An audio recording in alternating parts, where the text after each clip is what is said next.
I don't know what is up with this game, but apparently there's a bug. And it doesn't like virtual audio.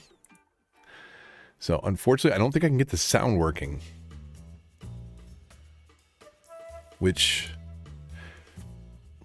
I've seen people reset it by going to like the default settings. That just, it isn't working for me. I restarted my audio interface. I restarted Balatro like 8 times. Other apps are working just fine. But apparently there is an audio bug. I don't know. I don't think I have streamed or record. Well, I streamed yesterday, but I don't think from before that I recorded or streamed anything with this. So the fact that the audio is not working, it may never have worked in a virtual setting like this. I usually play on my phone. It's where I have most of the stuff unlocked. But I'm on Steam here. We tried to do the Joker, the black deck, +1 Joker, -1 hand last night. Didn't work out great. Maybe we just start with an extra $10 and work our way up. I haven't unlocked almost anything on this, on the PC. +3 hand size next round. I'm pretty much at the point where like I skip anything that I can, even if it's bad, but that's not terrible. +3 hand size, we'll take that. PAX East today was all right. My body can't keep up anymore. What do we get? 5 per skipped blind. This will give us 10. Okay, we'll take $10. Sure. Club cards debuff. Let's go.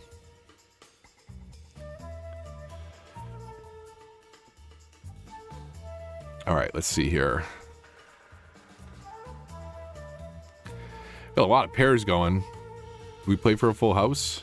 Maybe. I don't know. Maybe we're feeling lucky. We can get rid of the jack for sure.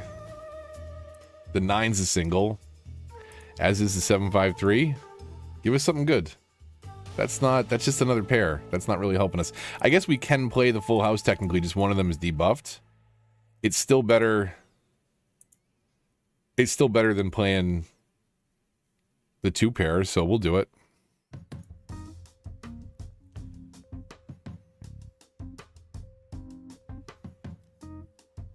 Okay.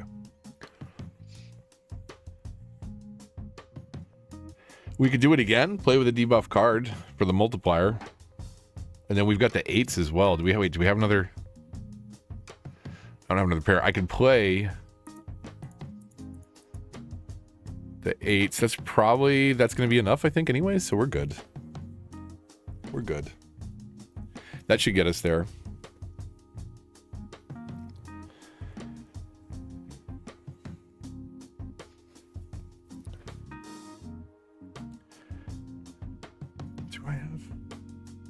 I haven't unpacked the camera yet. I got some footage today of the floor. Got a couple looks at some games that are interesting, but man, it's anticlimactic compared to years past and continues to do the same year over year. Where it's just a little smaller and a little less. I don't know. I think it was 2019 that I noticed things were starting to retract. And in 2020, of course, was COVID. We got COVID at the show. That was fun. Permanently gain a hand per round. We'll take that. We have $35, so. But overall, yeah, it's I don't know. It reached its peak in like 2018. And the show just continues to get smaller and smaller. And my body gets older and older because, man, I could not take walking around there for a whole day even. Not to mention like a 4-day like we used to, but I don't feel like that you need it anymore. Okay, played face cards give a 5 malt or a 4 times every 6 hands. This is kind of like, I mean, that's awesome when it hits, but you're waiting a long time between procs. It's not that fun.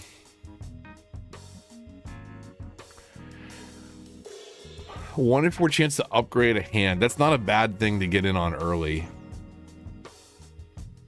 And this changes every round for a specific card to give it ×2 malt. That's not great unless you're like copying cards, really. We'll do this one. Okay, we'll get that.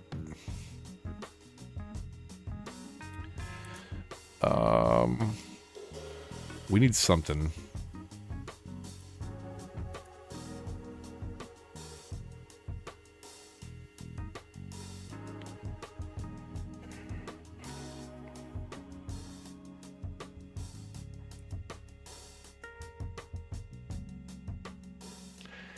Okay.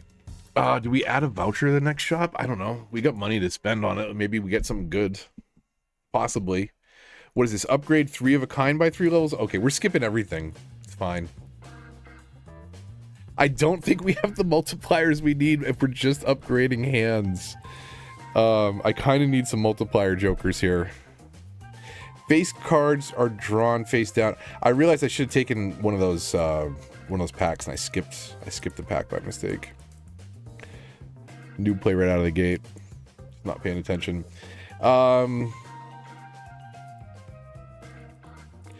Play the 2s and 5s. We'll get rid of the 3. So that'll upgrade 2 pair.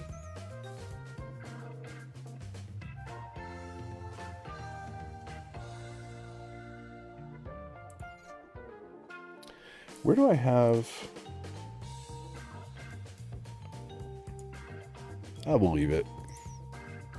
So we got a bunch of face cards. That's good.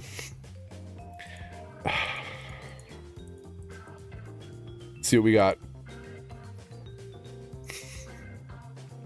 We just blind rolled the full house. Okay, and then upgraded it. Pretty sweet deal.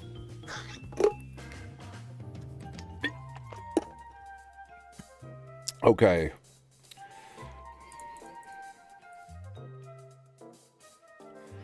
We'll discard.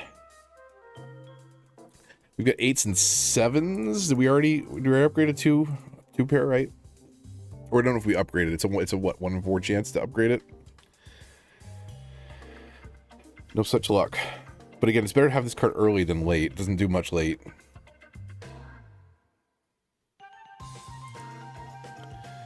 We could play that, but let's roll for a flush.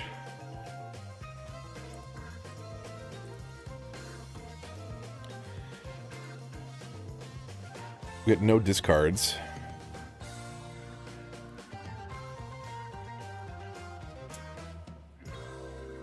Okay.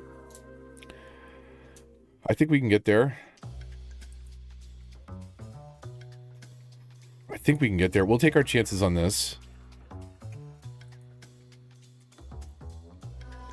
Okay. We really should not be this deep already. What are we? Second ante, we don't have a multiplier yet. Yeah, pretty much.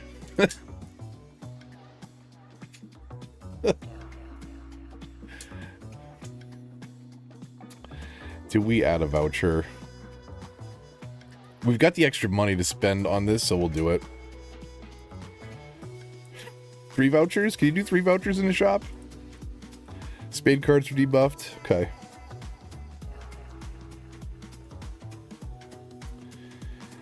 All right.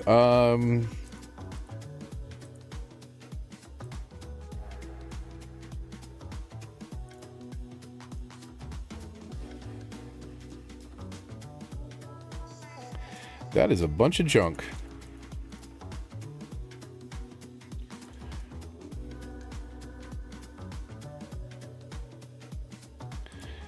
That is still not great.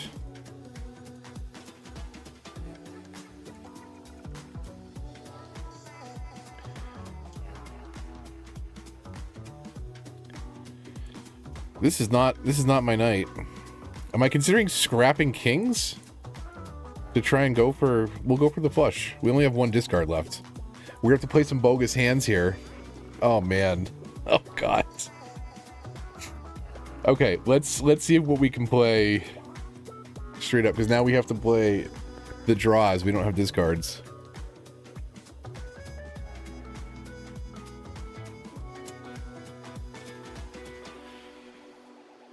Oh. Did we lose this in the first? Lost this in the first round, huh?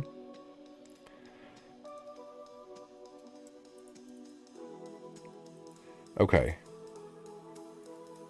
We're gonna play absolute junk. 3 hands left. Pair of 5s. One of them's debuffed.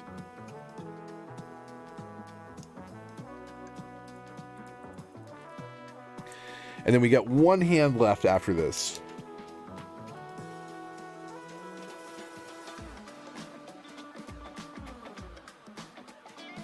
Sweating your way through the last fight. No worries. I'm just being bad at Balatro. What do we have? One hand left. No discards. And we got a 2-pair? I don't. All right. Well, that was good. Hey, what's up, Paco? AC, thanks for tuning in. PAX was today. It was okay. It's fun. It's fun to go. It's fun to be there. You know, it's all new and overwhelming to my daughter. Well, it's her second PAX, but it just is not what it used to be. It's not what it was in 2019. It's a lot of small indie devs. It's the venue squeezing out all the good food trucks and forcing you to pay, what was it, like $20 for a chicken veggie wrap, $10 lemonade. Like, it's all about milking for the concessions, and it's in some ways sad. It's still fun to go to and to see all the people get really excited about gaming, but few indie games to look forward to anyways. I mean, kind of. $20 US for like a chicken pocket. Like a pita bread with some grilled chicken in it and some peppers and onions. Maybe a little salt and pepper if you're lucky. Like cafeteria food, $20. I'm saying that like we ate there. We didn't eat there. But it's like one of the cool things that used to be about going was Boston has like a pretty good food truck community. And of course, when there's a big event in town like PAX filling up a convention center, they had this outdoor area. A couple years before that, they had them out front.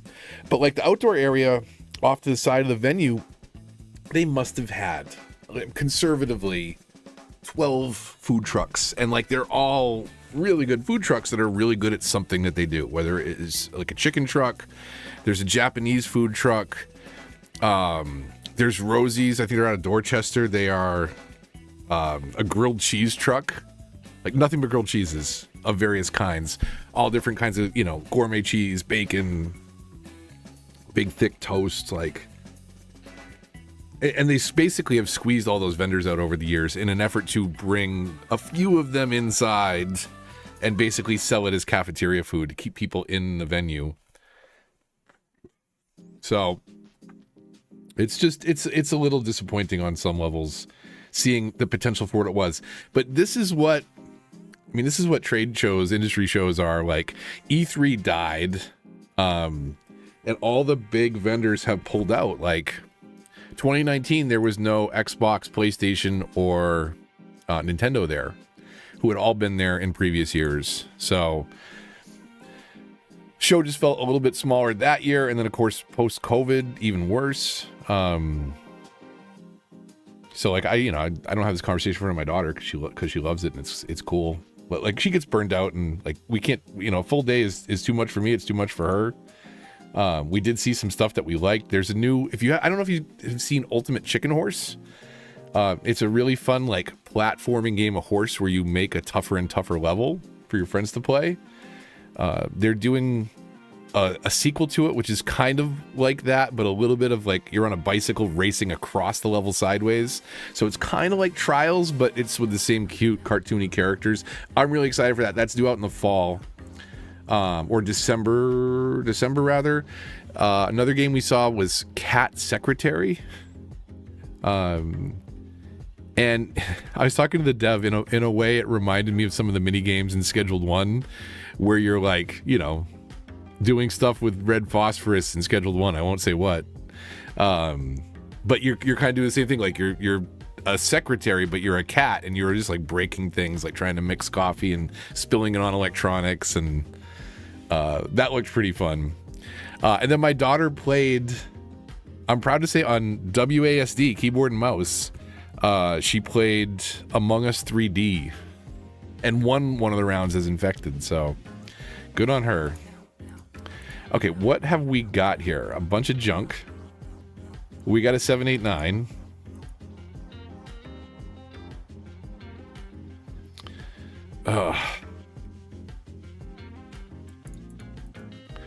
What do we keep? We don't. This is the only spade, so like I bet there's more spades coming. We'll keep a pair of 4s and a spade.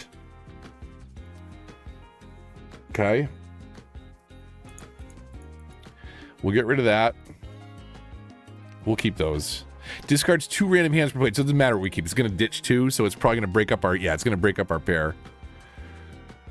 Not a lot of good ones down here. Yeah. It's a tough market for it. Like, there's not... I mean, like, as much as I love PAX, like, it was a huge convention 6 years ago. And now it's like... Yeah, I mean, like, it's better than no convention, I guess. There's a lot of cosplayers. It's fun, like, to be around other people that are excited about games.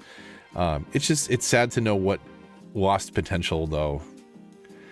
10, 9, 8, 6. So let's... What's the difference? Let's ditch a pair of aces. Like, who cares? What do we care at this point? Okay. So we got that, and then we still got a decent shot at a low straight. So that was the play. I forgot that we're ditching 2 cards per hand, though, so it doesn't really matter. Okay, 2 hands for 212 points.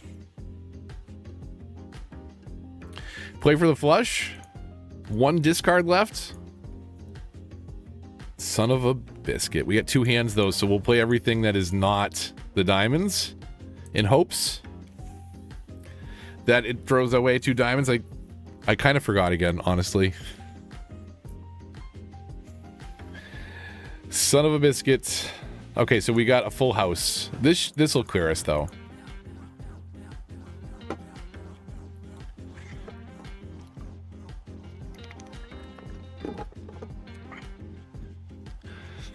So convention circuit, not so great in Mexico. What about in Canada? Oh, in India. I'm sorry, I didn't say. I'd say hello. Yeah, it was okay. I got footage. I don't know that I will use much. A couple. Yeah, I was saying a couple that got me excited were the cat secretary. My daughter getting to play. There was what did they? My Apple and Baby Mouse both liked. It was like Corgi, a cozy hike or something like that. It was a cute game with a corgi.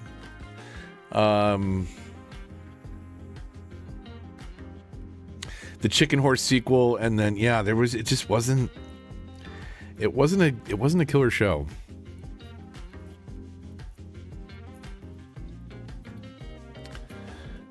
Middle childs are used to it.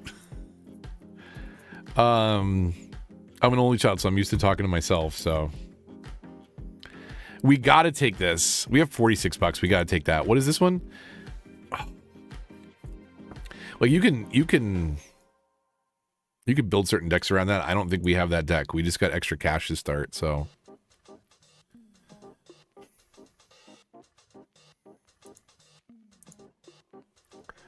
We'll take the 3 of a kind. We'll roll this. What is this? Planet cards appear more often? Eh.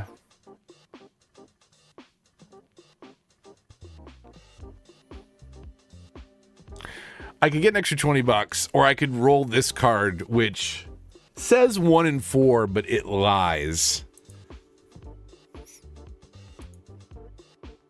I didn't even have a particularly good reason to roll that either, because I don't want either of these jokers long term, so I don't know why I wasted that, except to prove a point that it is not actually 1 in 4, it's like 1 in 50.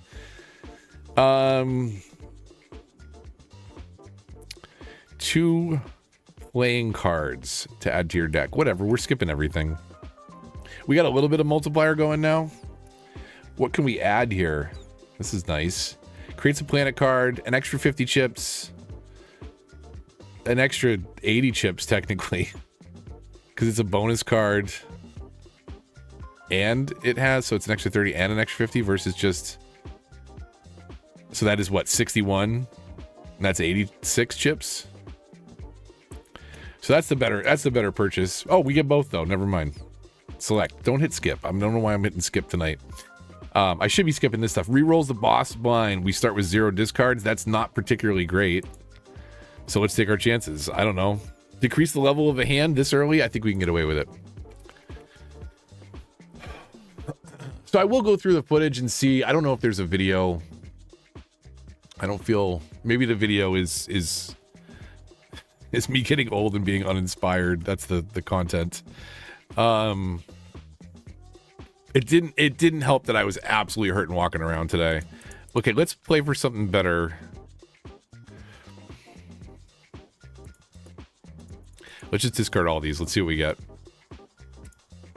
Something good? Something good! That's what I'm talking about.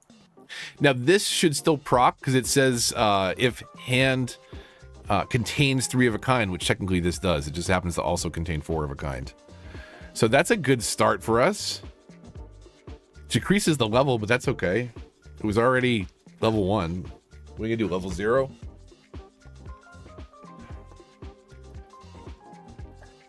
Easy. We did do a couple rounds of Bandle in the car. We didn't do too many. We did do a couple rounds of Bandle while we were stuck in traffic. Through the car speakers. Oh, Bluetooth. Android Auto. Okay. 1 in 4 chance for each. 1 in 4 chance for the upgrade the poker hand now. Okay. Come on now. Give me something good. That's nothing good. Clubs, increase the rank, creates 2 planet cards. Sure. We'll do that. I don't know. What is coming out this year that people are excited for? Not GTA. Borderlands 4 I am super scared about.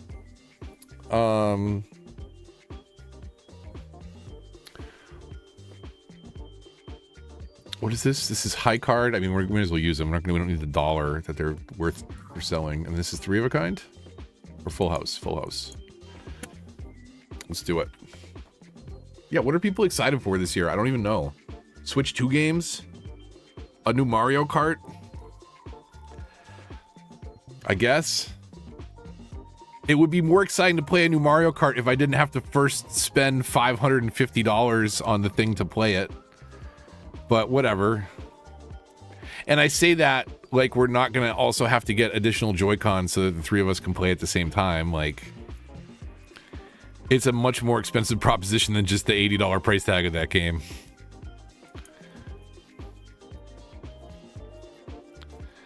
Do we upgrade 3 of a kind, straight, or a pair? We'll do straight.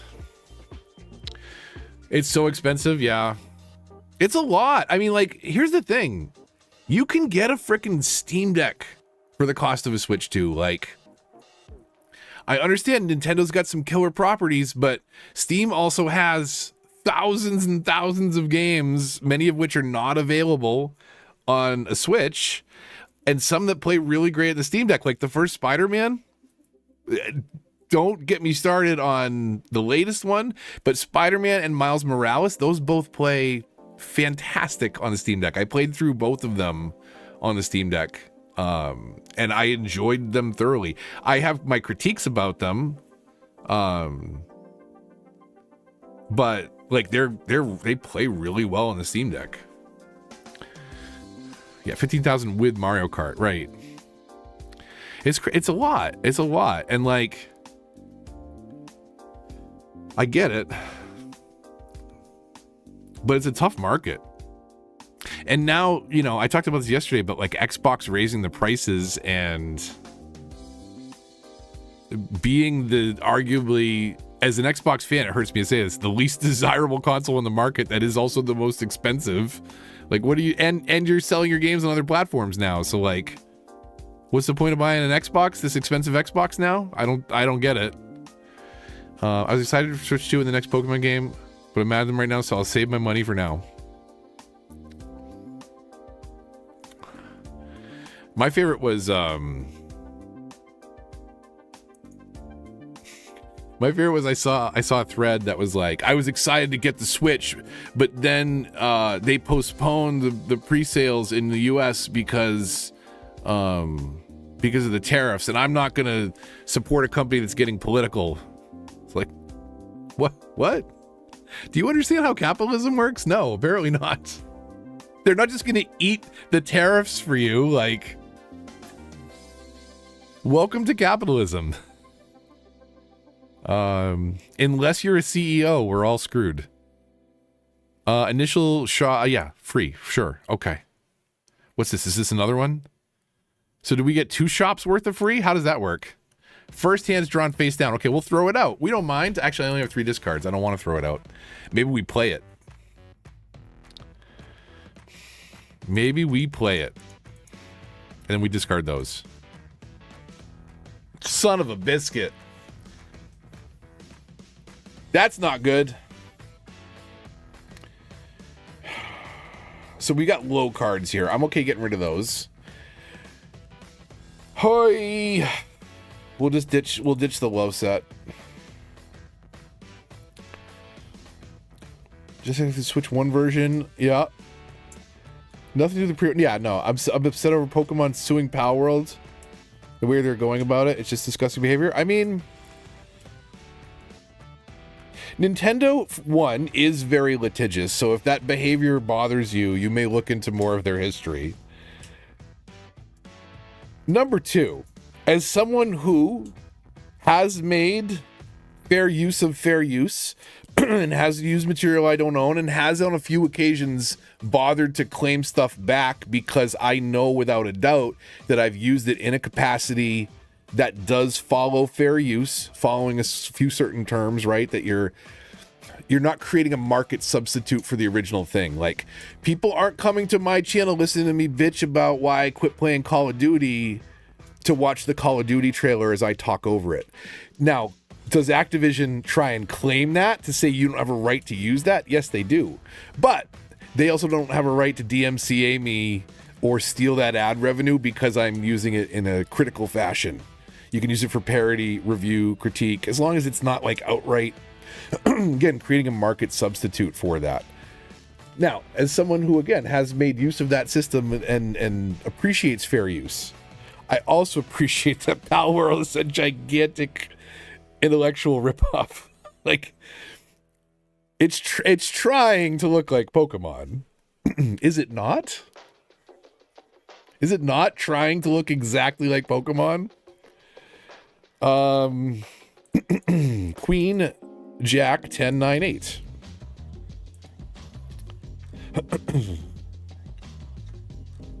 Claiming patent on a mechanic they got for the patent a day ago. Okay, no, that's trash tier litigation is what that is. But I'm just saying, like, is Pal World not trying to knock off? Is it not trying to be Pokemon with guns?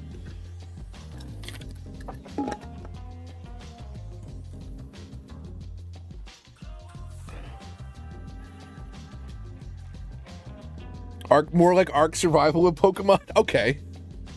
So it's trying to be Ark Survival with Pokemon. But it's Pokemon-like creatures. AC, you would have fun responding to copyright claims.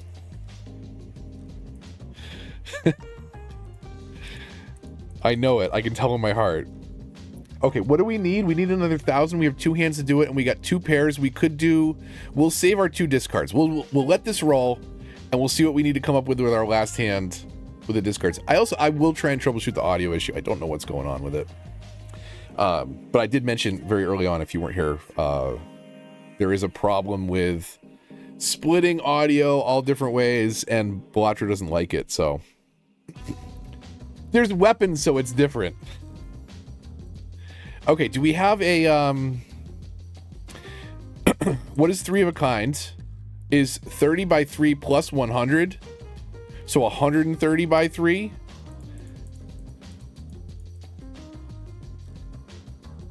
Versus 60 by 7.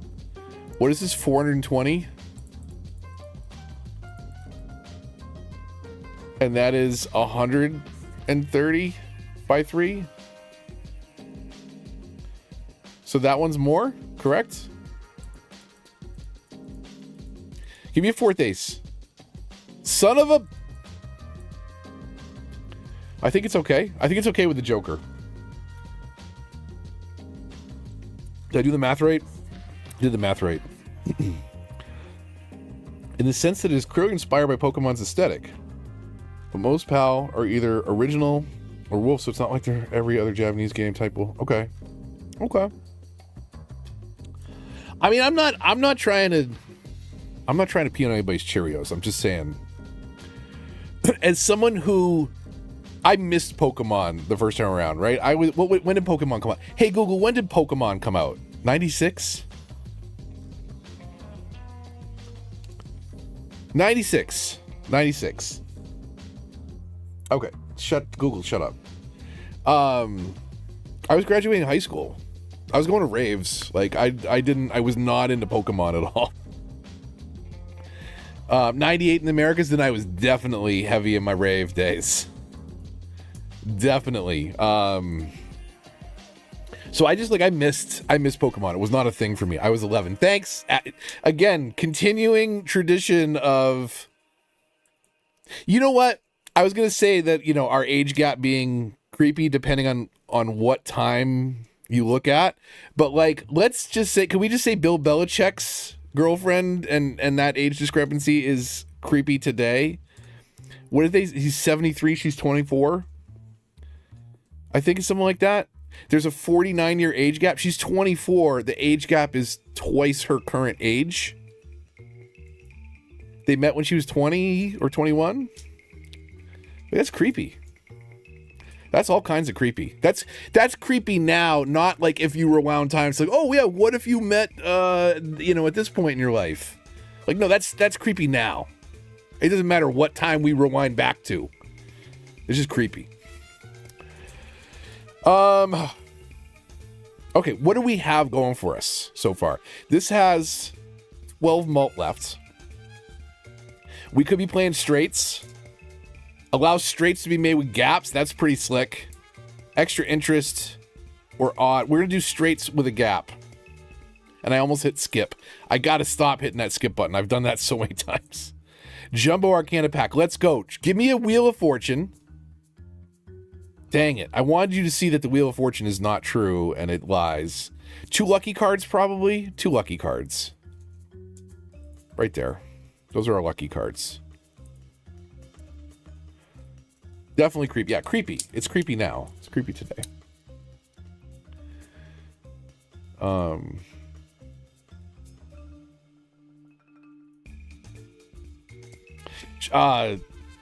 Belichick's girlfriend is currently in the running for Miss Maine, and she's losing by like thousands of votes to another woman, and also I think losing by a couple hundred votes to the first transgender contestant in Miss Maine history. So I love that for her on so many levels. I love that for the first transgender contestant, and I love that for whatever her name is, Jordan Hudson, whatever. I don't know.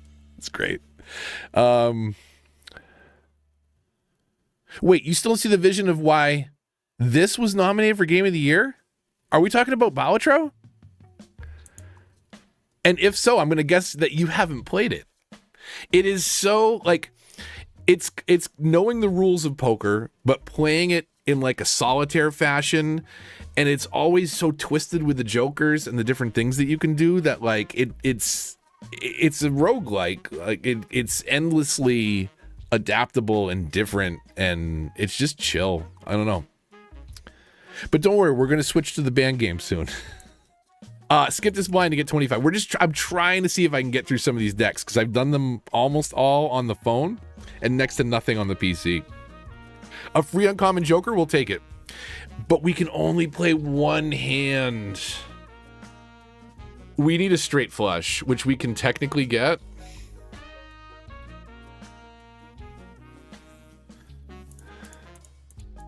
This might be our last hand.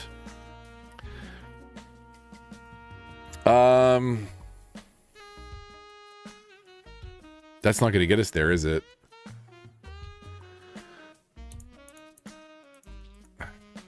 Or we can do gaps, so that 8 might still be useful.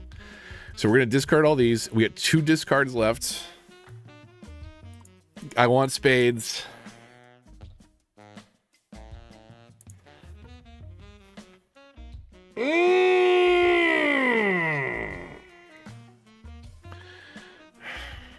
8, 9, 10. Son of a biscuit. This could be a 1 in 15, 1 in 5 chance for a plus 20 mult. We need that to proc. 1 in 5.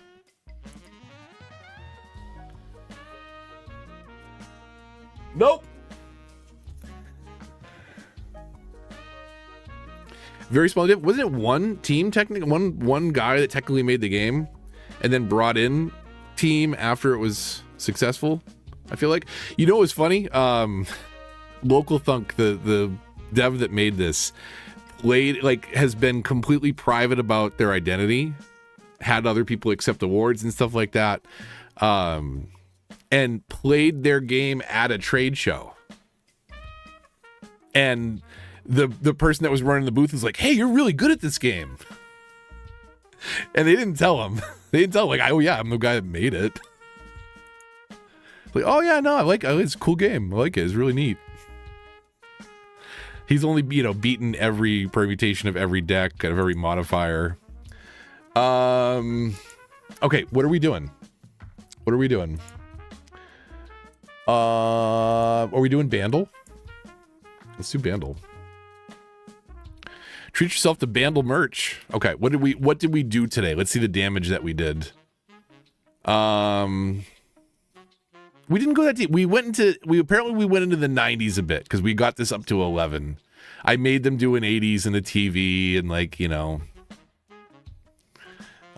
we even tried some of the newer stuff. So what are we doing, chat? Your pick. You tell me. What are people feeling?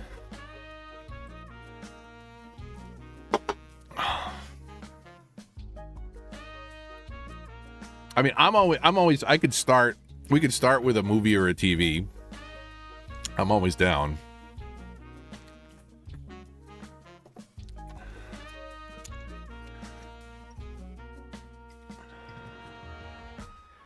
I know Paco wants the 2000s, but secretly loves the nostalgia. Instant noodles. Movies it is, Adia. That's the spirit. Okay. Let's stop the epidemic. Okay, and here we go. Movies. All songs. Here we go. 1984. 41 million views. Difficulty very hard. It's a par 5. We may not get it until they add the voice.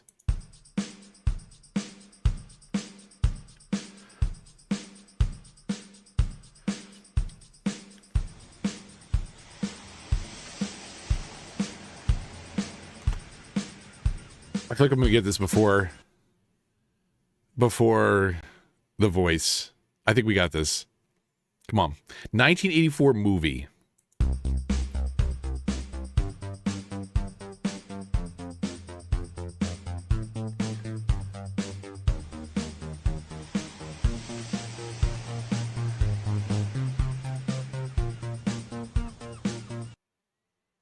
Okay.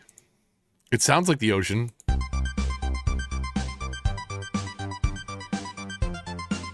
What movie song are we going to get from The Voice? Does Neverending Story have vocals? The never-ending story. It's a story that never ends. There's no theme song, is there?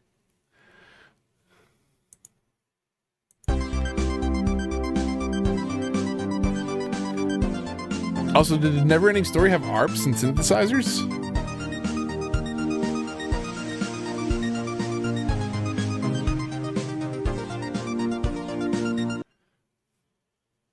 Yes, there are lyrics. There's lyrics in the Neverending Story. I'm sorry. You know what? There could be like an entire Queen rock opera. All I can remember is the trauma of watching that horse die. That's what that movie is. That's what the never-ending story is to me. The never-ending trauma of watching that horse sink into the quicksand.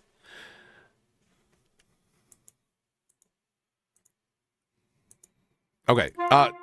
Eternal Narrative. You were kidding. I legit thought you were joking.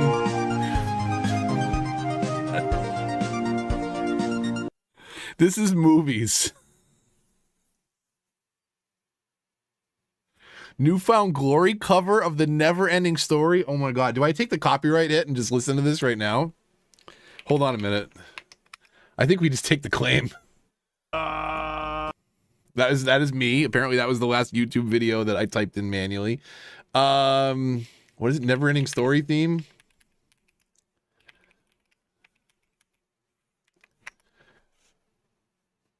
Oh, the freaking dog, the freaking horse.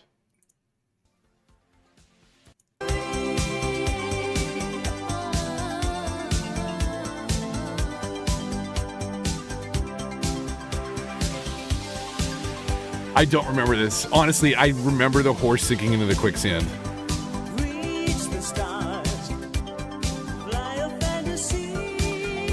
Okay, maybe I do remember this. Never mind.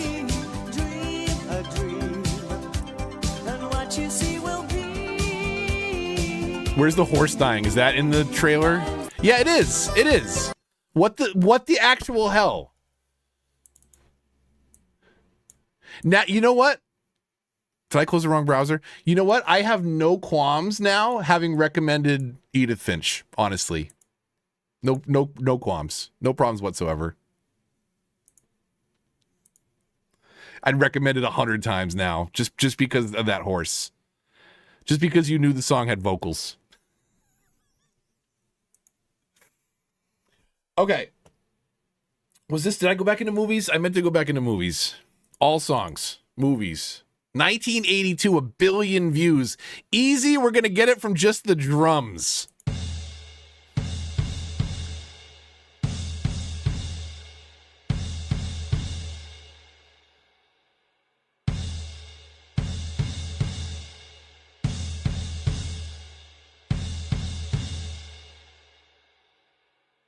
People are getting this from the drums? I'm going to play that again because someone in chat's going to be like, it's a never-ending story. Part 2. Is it Rocky?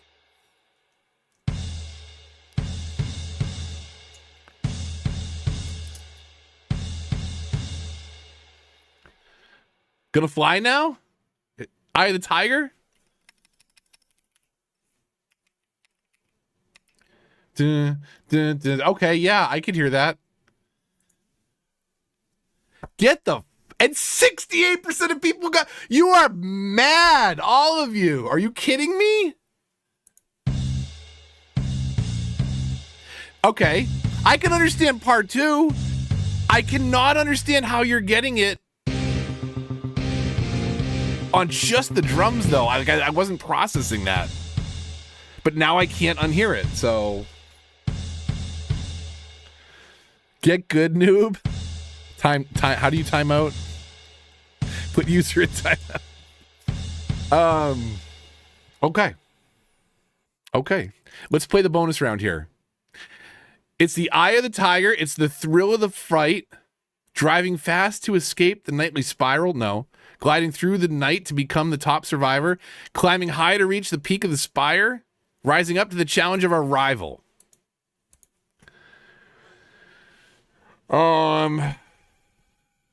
Who is this survivor? Not the bottom right. Probably bottom left. Yeah. Dave Bickler? Dave Bickler. Yeah. Where was he born? USA. Sometimes those are really stupid. They don't have good options. Which other song released in 1982? We heard that this is one of the ones we did in the car today. Sixpence None the Richer, Kiss Me. The Pointer Sisters. I'm so excited. It's about the right time. 82, it was a big song for what, 84 Beverly Hills Cop? So I'm so excited. Yeah. In which album was this song released for the first time? Burning Heart. Nope, Eye of the Tiger. I give bands too much credit. They just name it the name of the song. Song has a similar 109. What song has a similar tempo? Need you tonight. I think it's In Excess. Yeah. Okay. What song uses only these instruments in his chorus? Bill Conti, drums, bass, and electric guitar. Gonna Fly Now? Absolutely not. That thing is blazing over with horns. You're the one that I want. Maybe? Sting's arrangements are simple. No, it was Black Betty. Okay, whatever. We're still in movies. 1977. This is older than me. This is older than all of us at that point. We're going to get the drum and the bass. It's a medium par 3. 1977, 676 million YouTube views.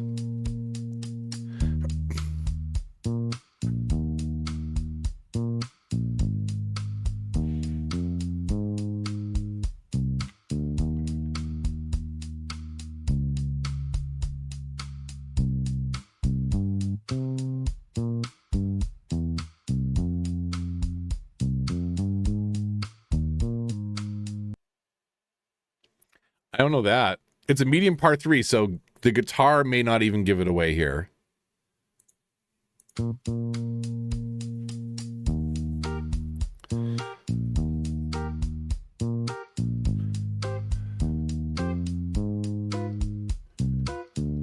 That's very familiar.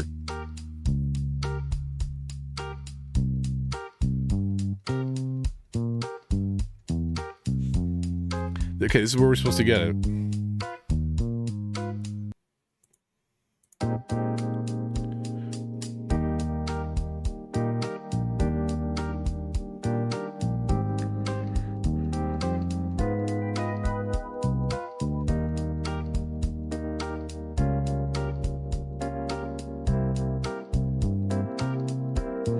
$1977 movies.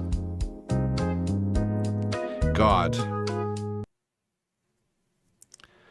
I don't know.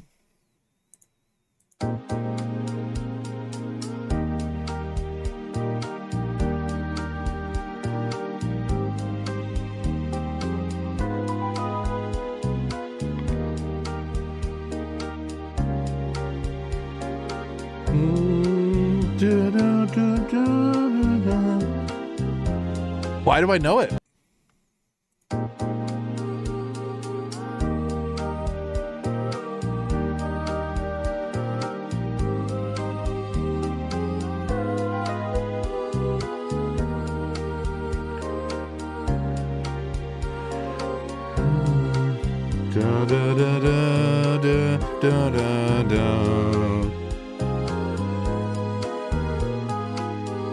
It's super familiar, right, Paco? Do we get a clue, or do you think you have it?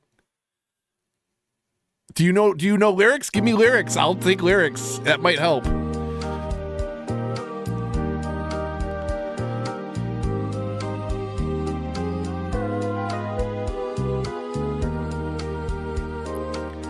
It's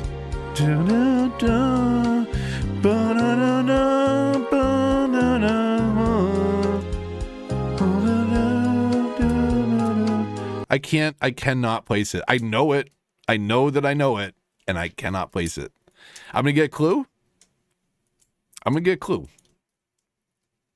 How profound is your affection? What is your love? What is it trying to get me to guess here? I don't even know. How deep is your love? Saturday Night Fever, Bee Gees. Holy cow.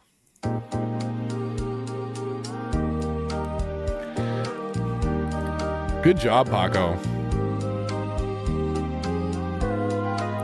Bonus round on the Bee Gees. Can I open that in a new tab and let that play? Play. Open a new tab? No, it doesn't let you do that. Come on. How well do you know the lyrics, Paco? I really mean to learn as we dance until the night removes with a melody that soon improves, breaking us down when they all should let us be, because we're living in a world of fools. I really mean to learn.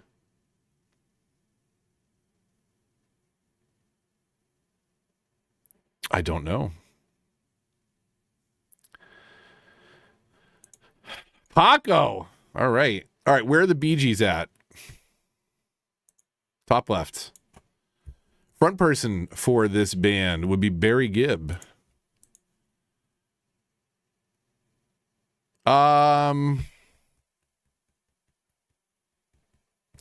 Netherlands?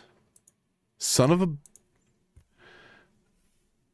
Okay, which famous artist stated that How Deep Is Your Love by the Bee Gees is a song he really likes, even turning up the radio when it plays?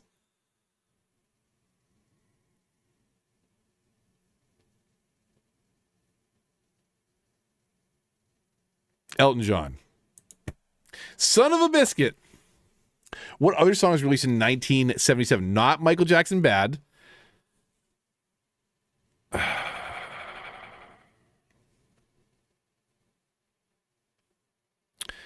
Black Betty. Yep. Okay.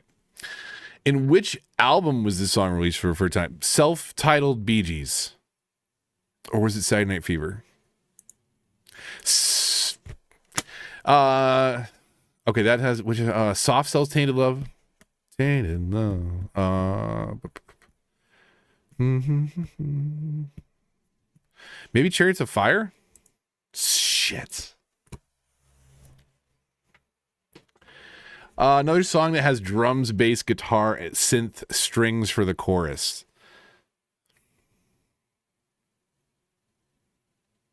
September's got a lot of that going on. Let It Be? Let It Be is a deep one, too. Drums, bass, guitar, synth, strings. I'm going to go September. But I think it's Let It Be. It was neither.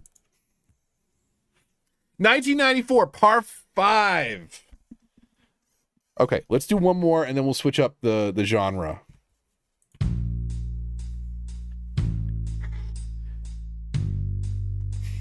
$1994, 53 million views. Doesn't seem like a lot.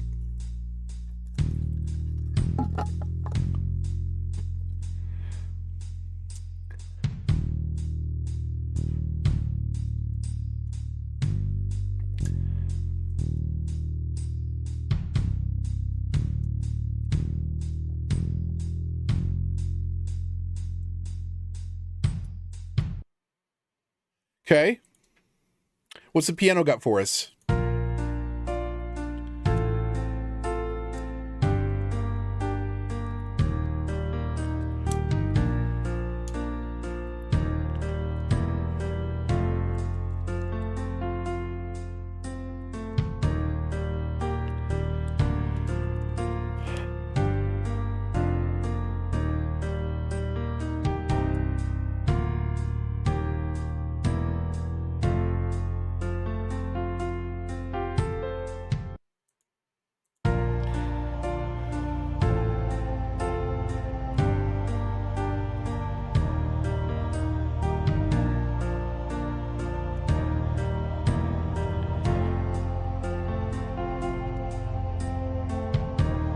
It's the voice that gives it away for everybody. That's why it's a par 5.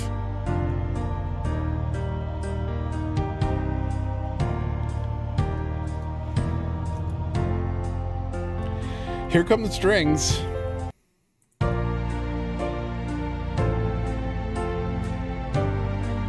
And like, just giving us the same chords and a little pizzicato is not really going to win us over here. Come on. If you...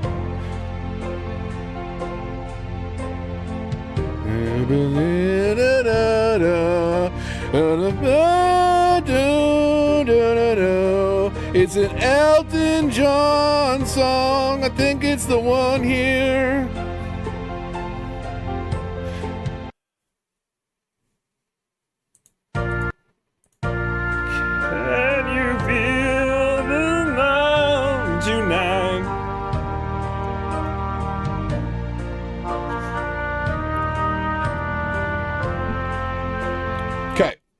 We got this. We got this. Let's do.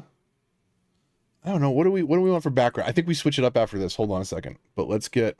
What is Southern hip hop?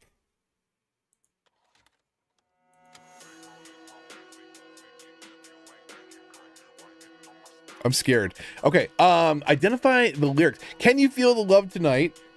Like a wish upon a star. It is where we are. In this moment, nothing's far. In the stars shining bright? I don't... It doesn't help that I put on another song and now I can't hear this in my head.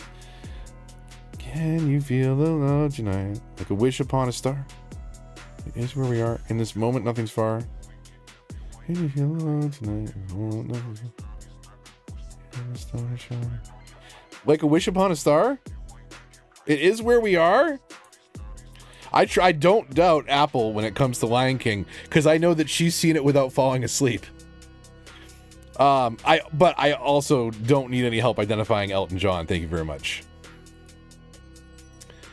Where was Elton John born? What two iconic artists provided background vocals for Elton John's single of Can You Feel the Love Tonight? Please tell me Rick Astley. But I don't think so.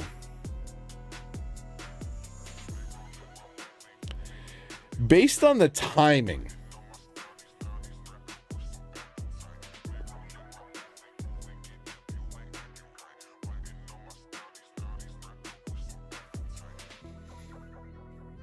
I would guess George Michael. It was Rick Astley! Son of... I did not know that. Did anybody know that? Is anybody claim that they called that out? What is up with that? That is some trivia. What other song was released in 1994? No. I have no idea. This seems very right. I feel like this hit when I was in high school. Yep. In which album was this song released for the first time? So was it the Lion King soundtrack? It was. It's a slow one at 62 beats per minute. Robbie Williams, I don't know. Maybe Aerosmith? Heart-Shaped Box is slow, but not that slow. And Sting's song is, I think, on the slower side, but I think it's Aerosmith. Okay.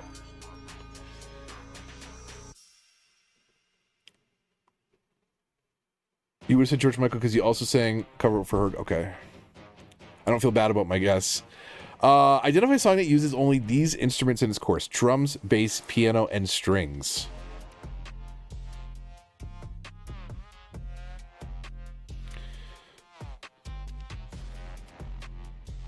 Definitely not Sinead O'Connor. That song is very minimalist, if I remember. I don't know. I don't feel like it is. Dire Straits? Walk of Life? That would have guitar. It's Sinead O'Connor? Really? Okay. Okay, Bandle. Do we switch up the category? Do we switch up the game for a bit? K-pop instead of Southern hip hop? It's whatever epidemic. I think they're, I want to say they're out of Central Europe, so they're sometimes confused about categories.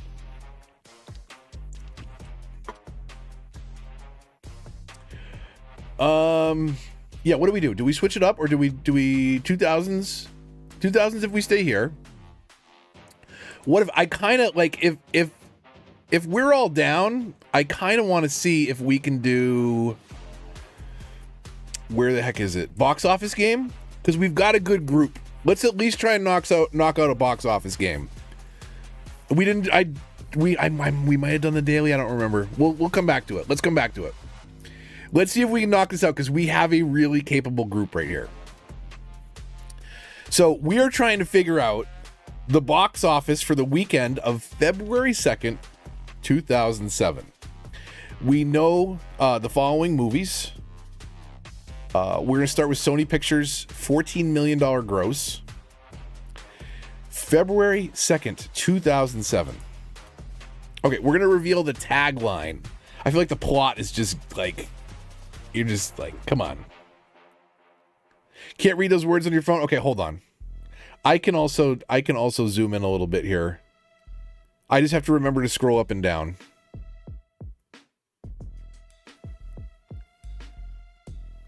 Is that manageable? Do I go more?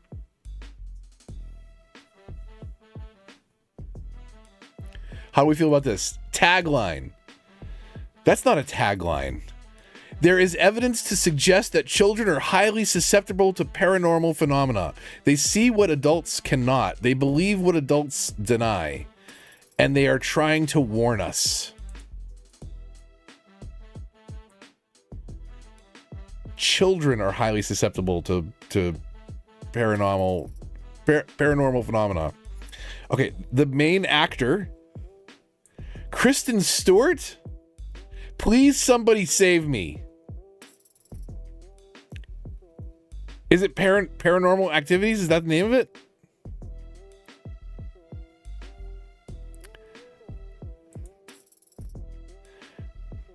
Never mind. What is it?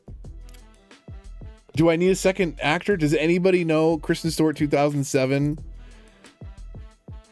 paranormal phenomena revolving around children and what they believe and what adults deny? It's not Twilight. No, I don't think so. Not 2007, right? That's too early for Twilight. Or is it? There is evidence to suggest that children are highly susceptible to paranormal phenomena. They see what adults cannot. They believe what adults deny. Are they trying to warn us? Not at all? You're saying not at all, it's not Twilight?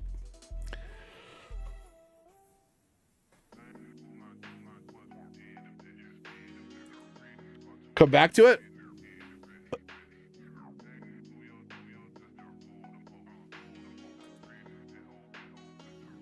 Oh, birth, a February 2nd birth? Okay.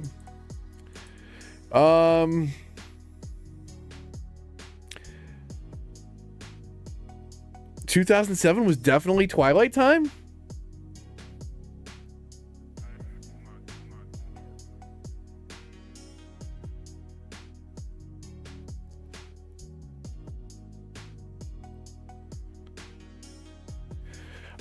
I have it on the default delay, but I think it does less delay on mobile, honestly. I should... You don't think it's 12, but does it hurt us to guess?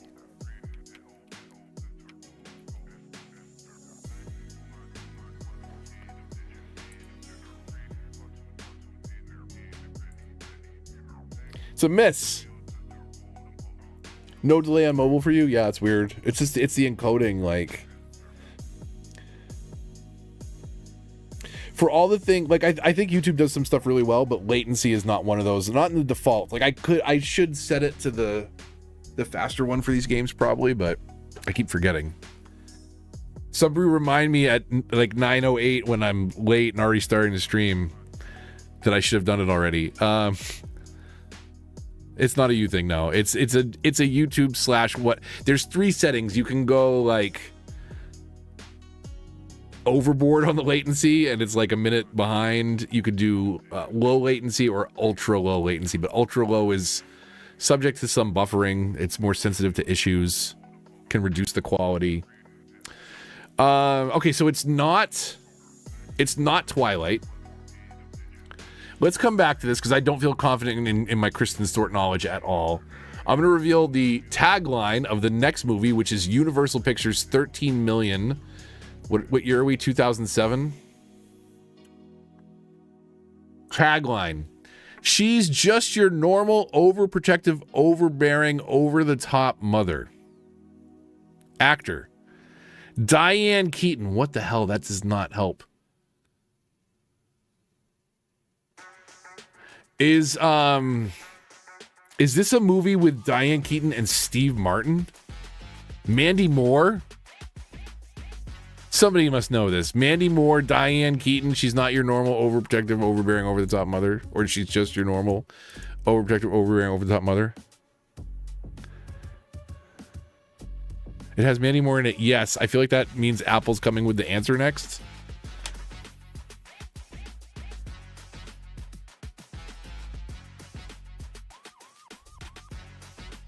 Because I said so. Wait, is that what? No. Is that the... Here I am thinking, I just realized that when Adia also said that, like, that's the name of the movie, isn't it? Not just my wife saying, yeah, thank you, Paco, thank you. Everybody on the same page. One, telling me that it's because I said so, and then two, telling me that's the title. Thank you. Appreciate you both. Wait, do I put the guess in up here? Guess a movie? Yeah.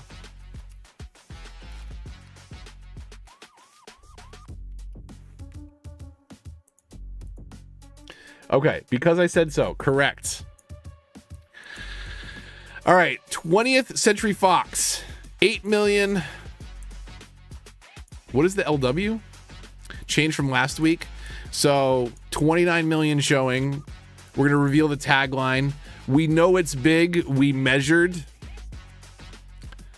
Cal Penn? Who is Cal Penn? Who is Adam Campbell?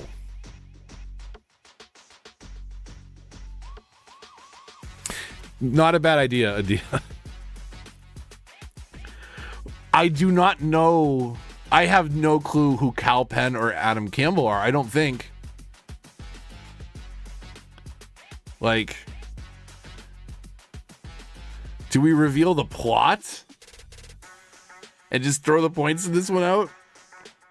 Just for the sake of getting it? Does anybody know either of these people? Is it just me? Am I out of the loop? We'll come back. If you think you know. Another 20th Century Fox. This one had a $6 million weekend, but a $225 million total gross. I'm guessing we know this movie. Everything Comes to Life. Ben Stiller. Night at the Museum.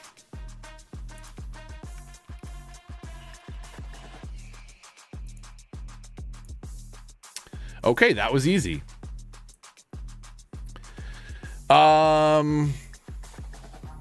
Okay. Universal, $6 million weekend, $24 million gross. Tagline, Nobody Gets Away Clean, starring Ryan Reynolds.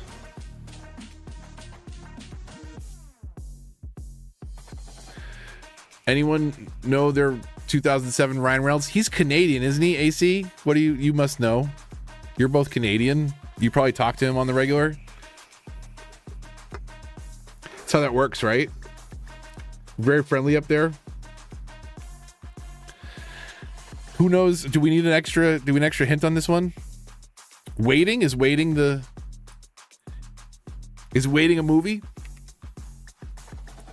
Oh, is it the one about the wait staff?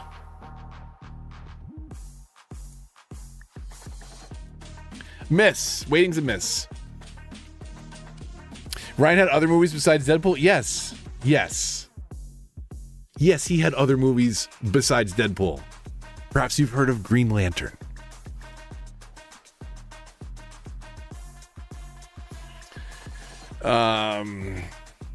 But what about this one from 2007? What was this? Nobody Gets Away Clean. Ryan Reynolds will reveal the second actor. Ray Liotta. RIP.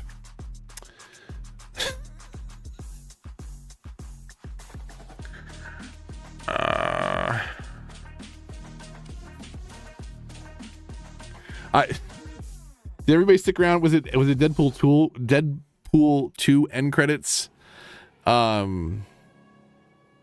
Where during the end credits you see Ryan Reynolds reading the script for Green Lantern and Deadpool shoots him in the back of the head and says, "Thank you, you're welcome, Canada."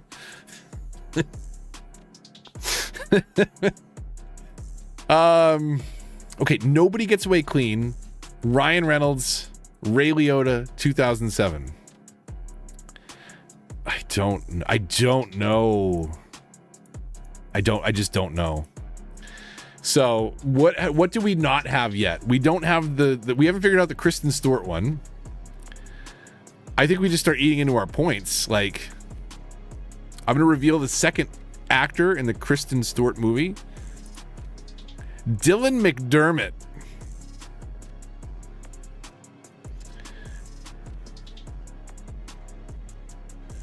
Even money? I mean, we got guesses. I'll throw an even money guess out there. It's a miss.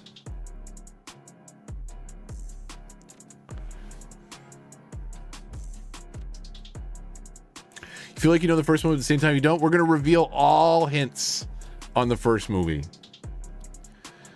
Because Dylan McDermott didn't help me.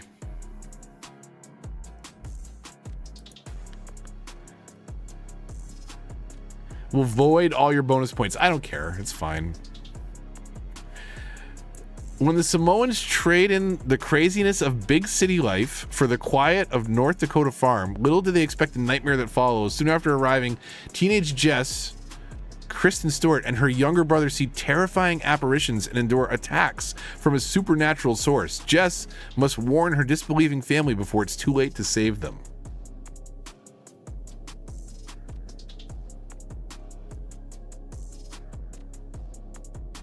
Smoking Ace, we can try it. You had to Google what Ray Liotta looked like. Tells me that you have not seen Goodfellas either. Put it on the list, AC. Star Wars, Star Trek, Goodfellas. Just get a piece of paper. Put it off to the side. Pencil, pen, whatever your writing preference. Like you need the physical reminder in your space to see some of these movies. Goodfellas. Gotta see Goodfellas. You'll never forget Ray Liotta after Goodfellas. Is it just forget? Have you seen Goodfellas? You say, okay, hold on. You say, listen, I forget people's names. That's okay. That is okay. But have you seen Goodfellas? I'm gonna stare at the chat and wait for the answer.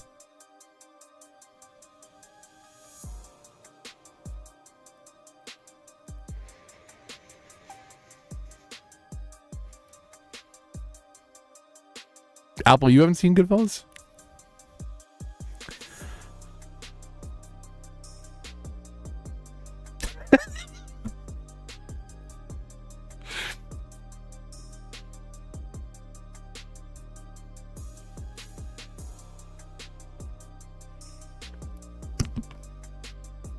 That actually doesn't help. I can't read the chat anymore. Okay. Apple hasn't seen it. We got to put that on the list. It's really good. There are some very violent parts, I won't deny, but it's a really good movie. Gangster tale, crime doesn't pay tale. Excellent acting and soundtrack. It is some of Scorsese's finest work, and I will forget that he said that MCU doesn't count as cinema. Like, I'm sorry, you can enjoy fast food too. Okay, it doesn't all have to be a cinematic masterpiece shot in one crane shot, start to finish, because you got 8,000 people to line up just right in that Copacabana scene. Like, it's impressive, but come on, it's okay to enjoy other stuff too. So, does anyone have any idea what this Kristen Stewart movie is?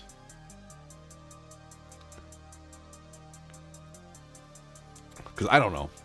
I guess sneeze. Oh God!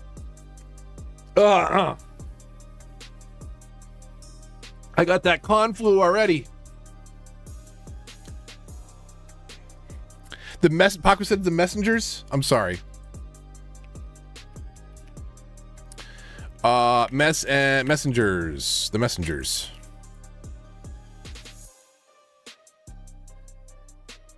Okay.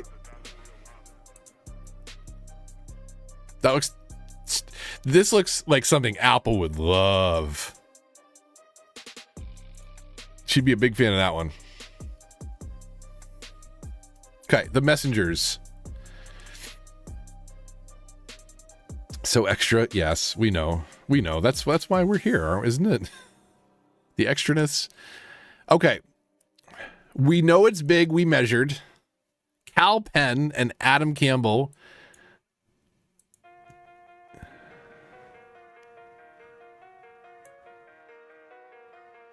What? How is this pronounced? Pevensie? When the Pevensie siblings each follow their own path, they find themselves at Willie's Chocolate Factory? What? Walking through a wardrobe, they discover the world of Narnia, ruled by the white bitch. What? What is this? What is this combination of movies? The Willie's Chocolate Factory, Narnia, Harry Potter, and Captain Jack Swallows? Is this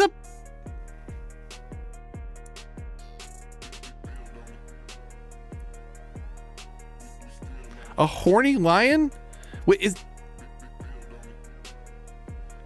what is this movie? And how did it make $29 million? Comedy, adventure, fantasy. What? I might be ready to give up on that one. Yeah, right? Like, Willie's Chocolate Factory, Narnia, Harry Potter, Captain Jack Swallows. Like, it sounds like a parody, also sounds like an adult film. Would it just be called Narnia? I mean, we got the guesses. Was it?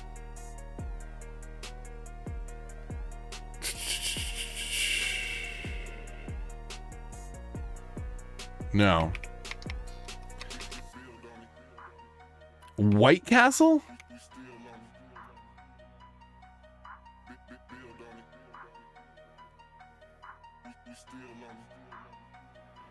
This stuff happens in are you suggesting this stuff happens in Harold and Kumar Go to White Castle?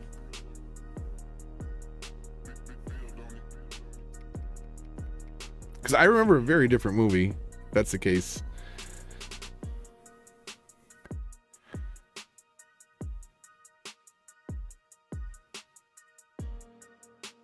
Yeah. Okay. Okay, so we're stumped here. We didn't get the this one. Let's just reveal let's be damned the points. When a Las Vegas performer turned snitch named Buddy Israel decides to turn state's evidence and testify against the mob, it seems that a whole lot of people would like to make sure he's no longer breathing. Jeremy Piven. Ryan Reynolds, Ray Liotta, Jeremy Piven. Action comedy crime thriller.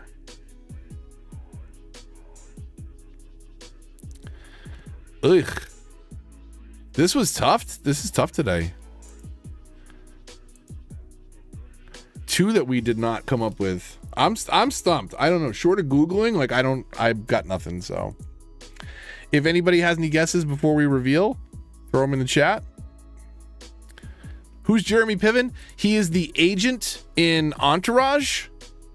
That's probably what he's most famous for. He was also in PCU, a pretty kind of funny movie. It was one of Jon Favreau's early roles as well. He played Jon Favreau played an idiot stoner meathead. That movie actually had a really good cast, come to think of it.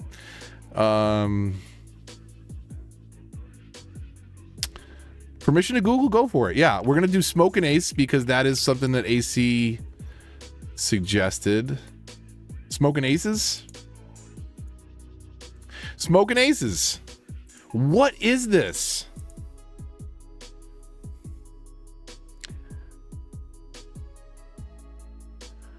What? Oh, okay. Actor 1, Ryan Reynolds. Actor 2, Ray Liotta. Actor 3, Jeremy Piven. Movie poster. Top billing, Ben Affleck. Second billing, Andy Garcia. Third billing, Alicia Keys. You fucked up. That's not how billing works. You don't just throw in random names. It's a FAQ. Okay, do we Google? We know it. Just Google this. See if this comes up. We know it's big. We measured. I'm sure you won't get anything offensive on that one. Epic movie?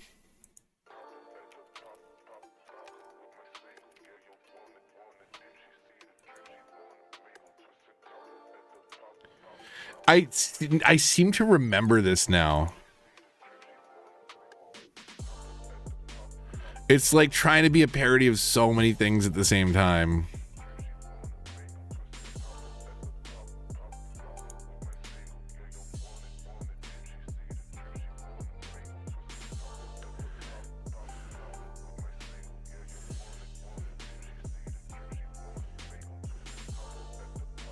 Yeah, not another team. Was it the same? Is it the same? Do they have like, they don't have the director Jason? Are either of these people attached to Not Another Teen Movie? I'd be surprised if they weren't. Not Another Teen Movie. Captain America wearing nothing but whipped cream is what comes to mind. He's a really good actor. He plays a lot of different roles.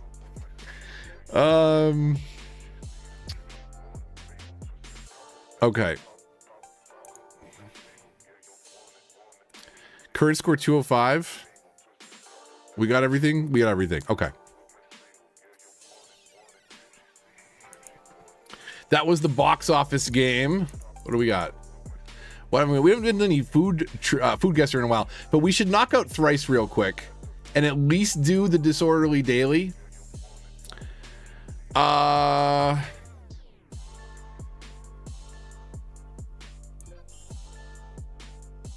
Who? Mahershala Ali's girlfriend in Moonlight? I don't know. Show me the next clue. What lithe queer robot enthusiast played good guy twins in Glass Onion? I don't know. What? What also a pop star of Hidden Figures anagrams to Angelo Enema? What also a pop star of Hidden Figures?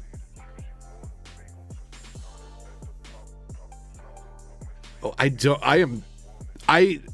feel like I've done all right on these before, and I am totally stumped. I wasted all my clues on the first question. What's the game? So, here are the three clues that we got.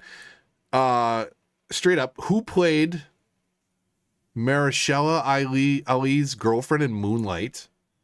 What lithe queer robot enthusiast played good guy twins in Glass Onion? What also a pop star of Hidden Figures anagrams to Angelo Enema? Janelle Monáe? That would make sense.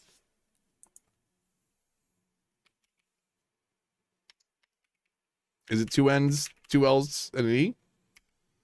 And then the second spelling with the AE. Yeah. Is that right? Is it just because I didn't capitalize it? Is it two N's? It's one N in Janelle. Okay. Luna, come back.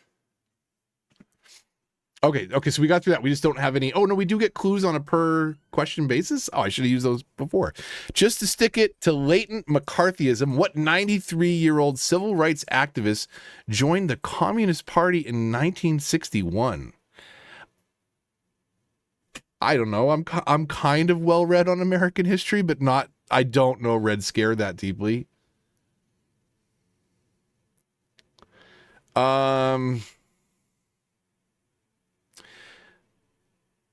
Just to stick it to latent McCarthyism, 93-year-old civil rights activist joined the Communist Party in 61. He was 93 and 61, and I'm supposed to know him. Like, oh, I'm sorry. To be a poor man is hard. Be a poor race in a land of dollars is the very bottom of hardships. So wrote what guy in 1903's The Souls of Black Folk?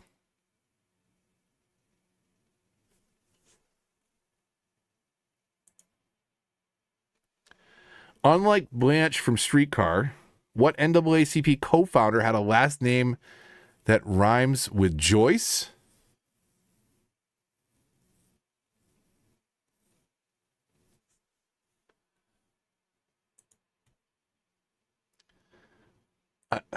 I don't know. I'm getting some music.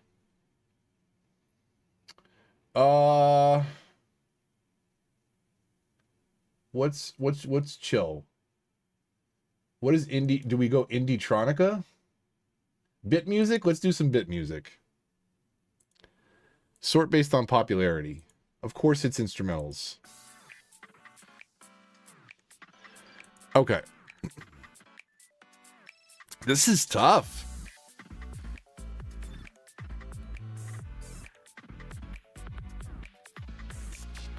Rhymes with Joyce? NAACP co-founder? Last name that rhymes with Joyce. Why am I blanking? Thanks, man. I might give up on this one. I really don't know. I feel bad. W.E.B. Du Bois. Okay.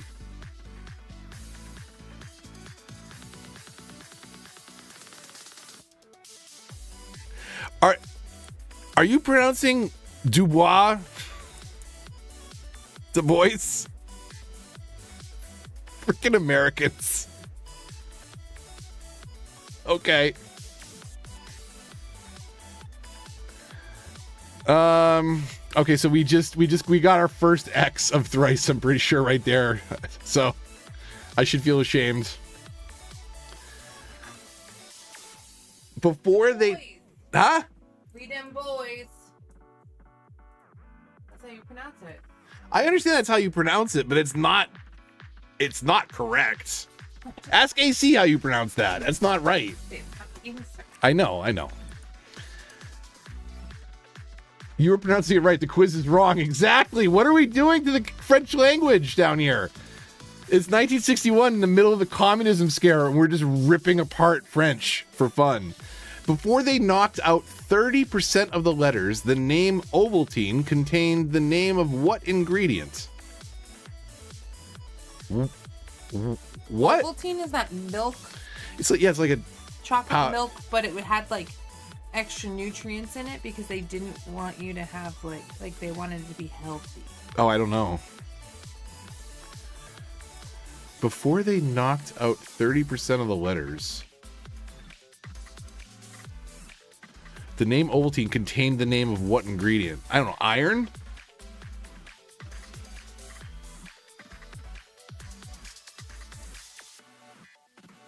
Did you get it? Did I? No. Wait, did I? Wait, no, this is still question 3. And we've reduced our points. Dry some sprouted barley in a kiln, then grind it up, and you have what powder you can mix into milk? Condensed milk. I don't know. What is a powder you can mix into milk from drying sprouted barley in a kiln?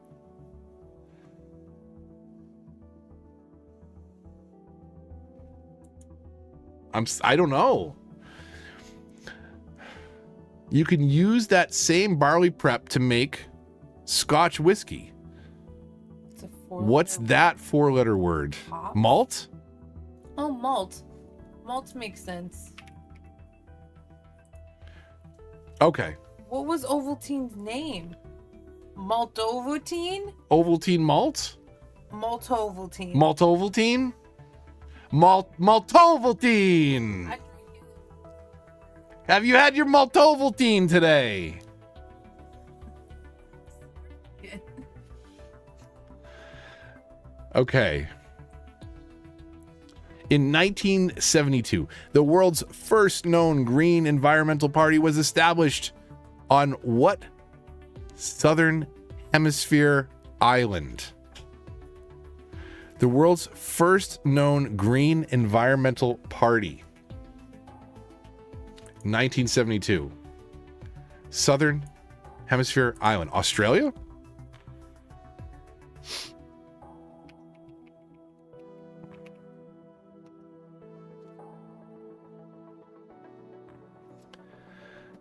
What if I told you it was attached to Australia until the end of the last ice age? New Zealand?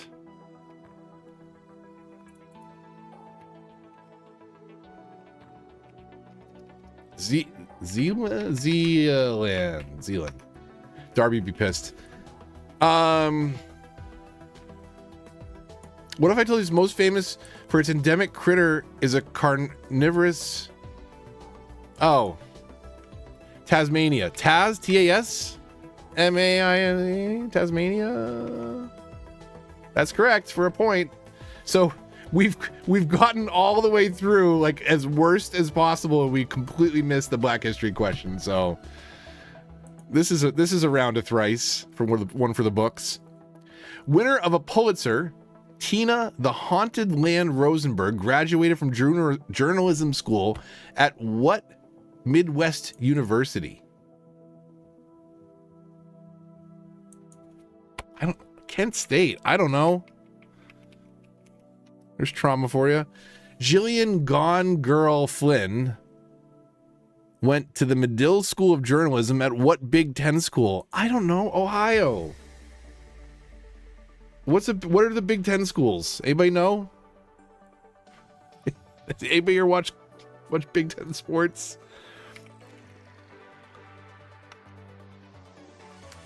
George R.R. Not Much Lately Martin attended what Evanston, Illinois University, whose name made more sense before Manifest Destiny?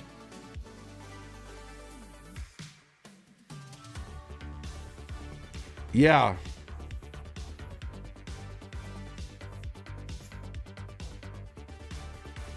Michigan State?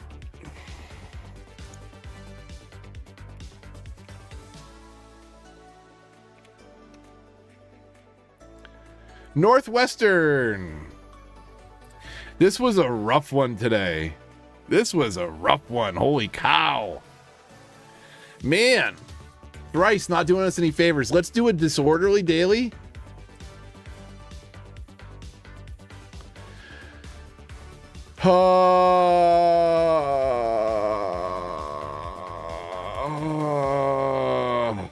Sort these airports by the population of the metropolitan area they serve, starting with the highest. LaGuardia is New York, right? JFK and LaGuardia. London has got to be close. Charles de Gaulle is Paris. Leonardo da Vinci is Rome. I'm okay with this sorting so far. Where is Louis Armstrong International Airport? And where is Bill and Hillary Clinton? Is that Arkansas? They haven't. Apparently they do, and I'm guessing it's in Arkansas, which is why we don't know about it. I'm going with this. I'm already satisfied. I was so confident. Okay, so does Paris have more than London? It does. Does Rome have more than London? It does.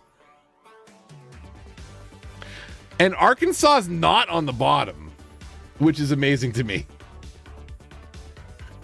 So let's move this up. No, how? London, how?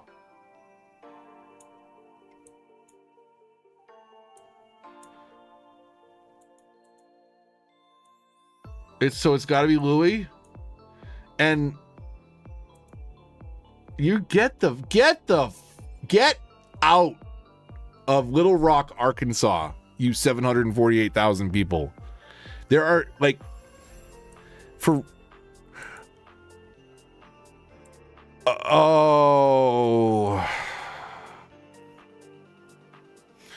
you tricky Canucks. You tricky Canucks. London International Airport. It's not London, is it?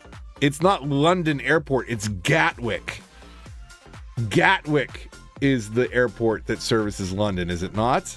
Hey, Google, what airport services London, England? Heathrow. Shit, where's Gatwick? So Gatwick is the other airport. Okay. I can't believe I didn't okay, that's just tricky. That's just tricky. Heathrow is probably the better answer, but Gatwick is also another just like New York has LaGuardia and JFK. London has Heathrow and Gatwick. I think I know Gatwick because I watch too much of the smuggler shows on YouTube. Okay, this is way too weird and happy, but it's fine for a quick break, which I need to take, if you'll excuse me. We did thrice. We did a quick disorderly, which was terribly embarrassing, except for knowing LaGuardia belonged to the top and not realizing that the Canadians are tricky dicks, because this is ridiculous. We could go back to Bandle. We could do some FoodGuessr when we get back. That might not be bad. We haven't done FoodGuessr in a bit. Let's do a little FoodGuessr. I will be right back. Stretch your legs, have a water, be good to yourself. BRB. 2 minutes.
Okay.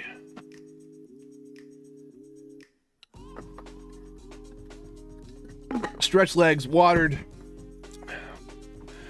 Time to make ourselves hungry.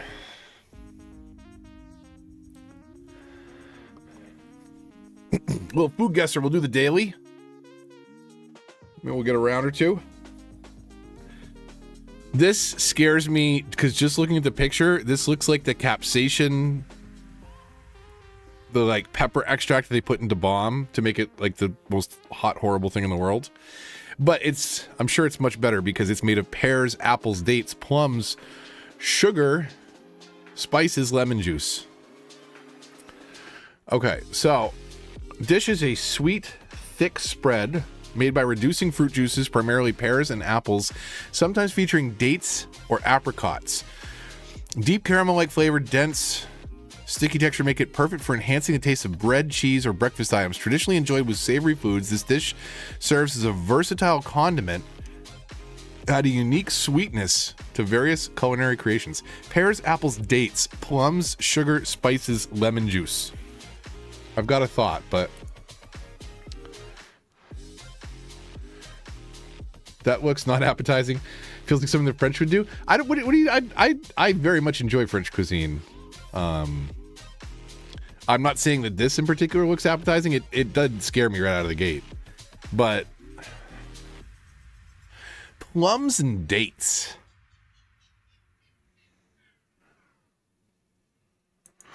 I'm gonna say Morocco. I feel North Africa. Warm. We're warm, but it's kind of northish from there. Which, you know what's north of Morocco? It borders it. France borders it. So if I just listen to Paco in the first place, we'd be one guess closer. So what do we got? We got Spain. We got Belgium. I don't feel like...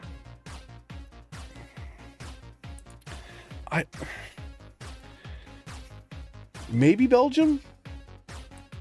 I don't feel like that's a Spanish thing. And Portugal is completely isolated from France, right? It's on the other side of Spain. So...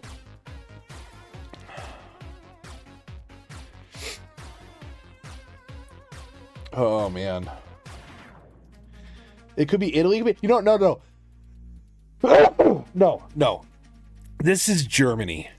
Only Germany would commit such an atrocity. Shit. So it borders France and Germany, which means it was Belgium.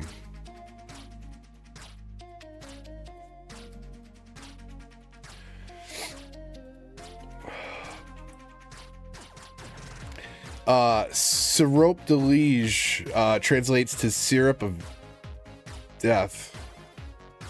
Syrup de Liege. That looks scary. That legit is scary.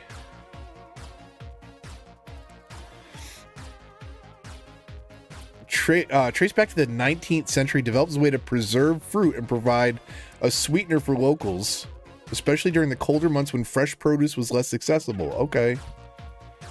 Recipes evolved over time using local fruit varieties. The French-speaking part of Belgium. Okay. There you go. Okay, what is this? It looks confusing. It looks like a cornbread made out of rice.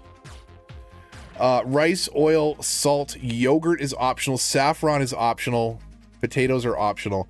I mean, I'm going to go out on a limb and say, like, if saffron or potatoes might make it into the ingredient list, that they should be in the ingredient list, because those would probably be delicious. The dish features this crispy golden crust formed at the bottom of the pot while cooking rice. Known for its delightful texture and rich flavor, dish is typically made by allowing a thin layer of rice to brown in oil or butter, sometimes flavored with saffron, herbs, or vegetables. The crunchy layer is served with the fluffy rice on top, offering a satisfying contrast. The crunchy layer is served with the fluffy rice on top. That does not look like that's the way that they are serving it. So,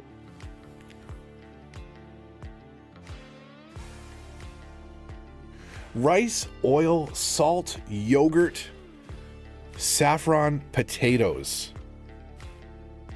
Feel like I've accidentally made this by burning rice on the bottom of the pot? Where'd it come from?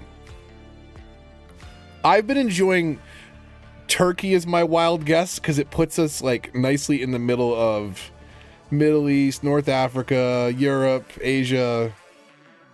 Kind of gets us pointed in a direction if nobody feels strongly about this. Rice, oil, salt, yogurt. I got to read up on the spice trade and where some of these things are more common. Because, you know, whether or not you can get them now, a lot of the dishes originate from things that were local. Dish features a crispy golden crust from the bottom of cooking rice.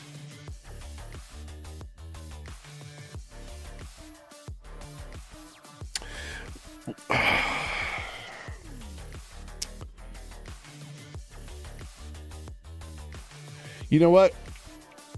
Paco said it, so we're gonna try it. We're warm. Turkey would have been a good guess. Turkey would have got us more on track. Because it wants us to go east from Greece.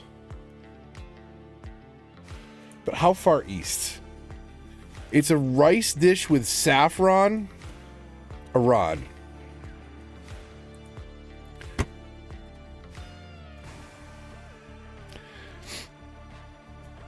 Tadig? Tadig? No relation to Tadigs. Known as scorched or crunchy rice. Traditional Iranian dish. Forms from rice separation. Highly regarded for its texture and flavor. Someone really sold that idea. Like they burned some rice one day in the pot. And they're like, oh, it's supposed to be that way. It's delicious. Try it. The crunch and the, yeah, oh yeah. Sure, buddy.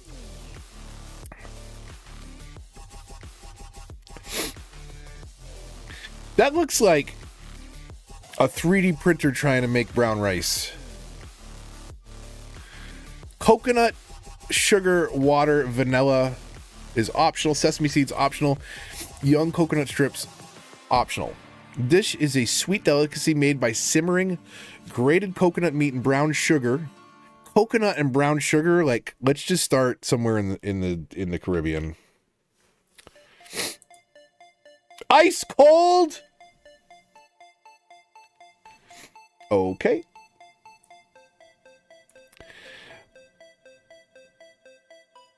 Ice cold to the northwest? What? Really?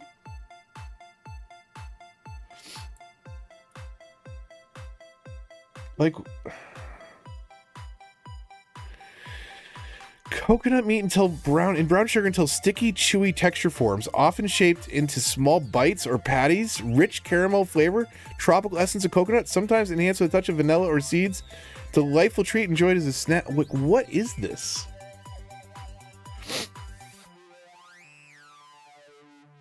You think Hawaiian? So technically US. Ice cold. We need to go further north and west? Is this not helping us today? Because it's not Canada, because it doesn't border it. So is it Russia? And that's cold. We got to go south from there. What? Where are we on the map?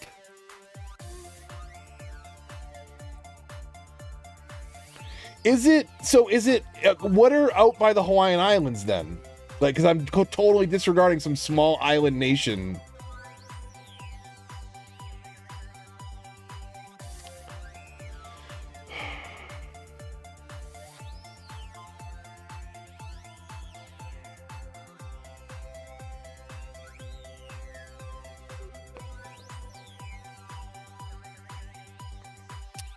It's not like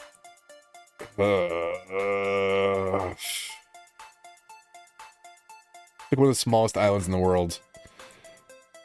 And we're cold still. And it wants me to go west from there? Come on. How far off was I? Indonesia. Is our last guess? Shit. Philippines. That was awful. I apologize for that one. That was terrible. That was terrible. I'm going Kiribati before I'm going Asia. Like, what am I thinking? What am I thinking? Man, that was not a good one.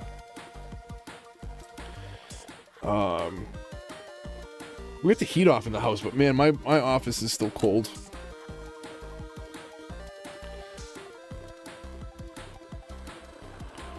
Yeah, I should have listened sooner, Paco. I'm sorry on that one. Final score, not very great.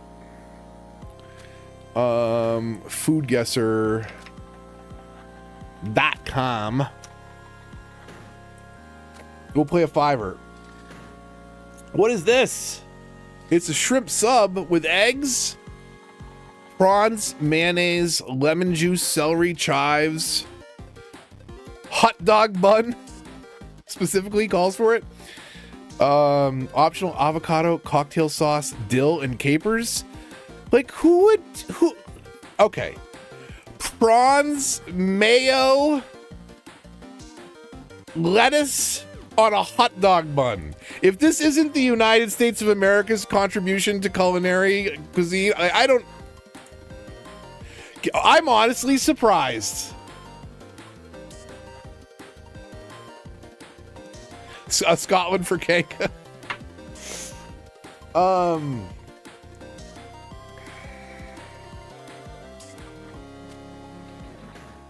This is where is this? So I thought it was United States. It is west of here and potentially north, but mostly west. Who is doing this? What was the last one? Was the last one Indonesia? We're warm, so we're going south from Indonesia.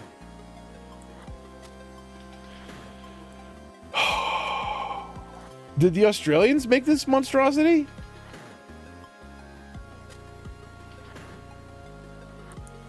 And hold on a second here. Prawns, mayo, lemon juice, celery chives, lettuce, hot dog bun. Are those not hard-boiled eggs on there? Is that not a hard-boiled egg? Like, what is this? What is this? That is none of the other things. This is Australia, like, the animals try and kill you, and then this is what they're giving us for food? Prawns on a hot dog bun? Okay. Let me get on. I'm hopping on a 27-hour flight to go try some of that.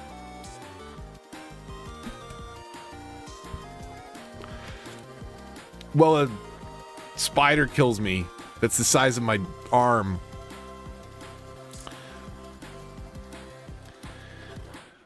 That doesn't look appetizing. It looks like you should be working on cars in this room, not whatever this is. God.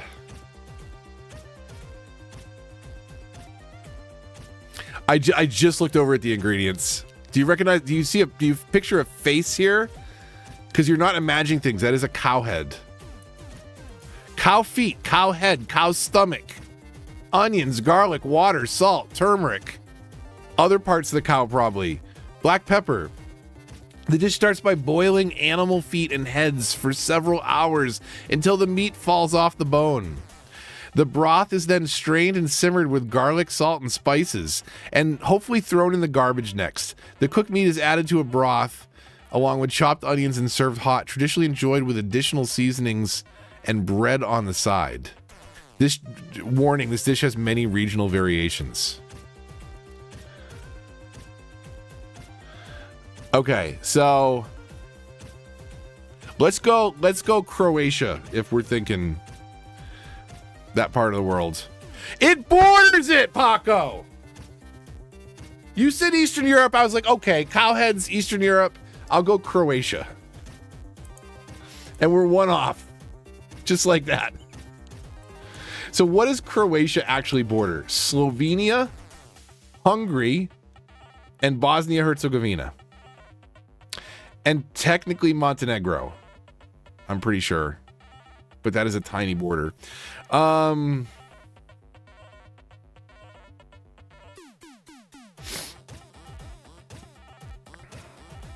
Hungary had some weird stuff the other day. Why don't we? Very hot. So it does not border Hungary, which means it is not Slovenia. It could be Bosnia. It could be Montenegro.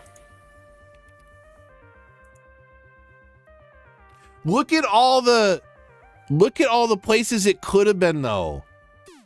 Oman, Armenia, Greece, Georgia, Bulgaria, Bahrain. What? Like how? I stopped myself in the middle of saying Bahrain. I don't know why. I'm stunned that this many countries have a regional recipe for this. Like they could open up a chain of restaurants serving this stuff. Like First ingredient, cow feet, cow head, cow stomach. Have you like, you could eat the other parts of the cow too. They're very delicious. I'm terrified. Okay, what is this? It looks like it has, does this have plastic wrap on it? Is that plastic wrap on it? Did they forget to unwrap this?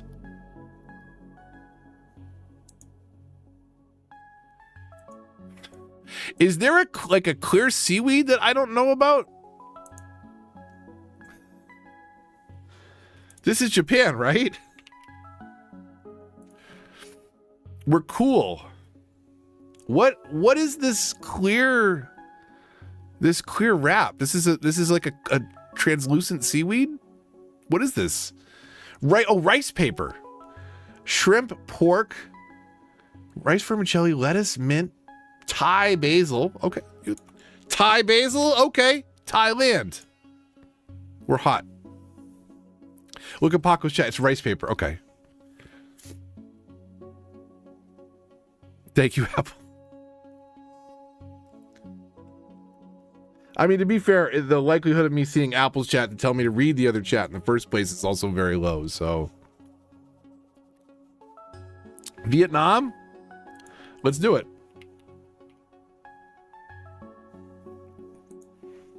Nice job. Boykwan. Goikwan? Boykwan. Vietnamese dish consists of rice paper rolls filled with a variety of ingredients. Shrimp, noodles, herbs, cilantro, lettuce, rolled cold and often accompanied by dipping sauce. Translates to salad roll in English. Vietnamese spring roll or summer roll, which differentiates from the fried spring rolls also popular in Vietnamese cuisine.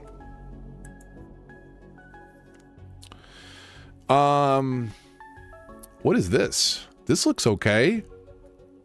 I don't know if I want to know the ingredients just yet. Ground beef, hamburger buns, cheese, chili, onions, tomatoes, lettuce, green chilies, pickles, jalapenos, sour cream, and avocado. The dish starts with an open-faced cheeseburger on a plate. United States. The slopper! Slopper. I like that I looked at it, Paco, and I was like instantly comfortable with it, and then I started to read it. Like, its first ingredient is a cheeseburger.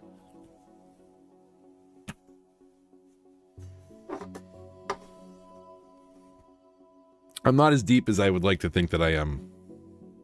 That looks disgusting. That looked good. That looked good to me. Yes, please. I will have one.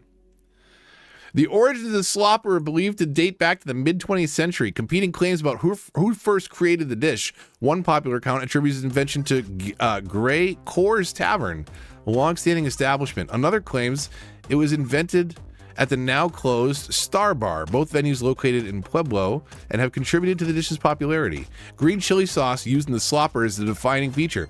Pueblo's green chili is distinctive and usually made with locally sourced Pueblo green chilies. Sauce is known for its thick consistency and robust flavor, which can range from mild to very spicy. Sloppers are typically eaten with utensils due to their messy nature. Well, you showed this like a bowl of hamburger soup, like... Yeah, I'm gonna eat it with utensils or intravenously, either way.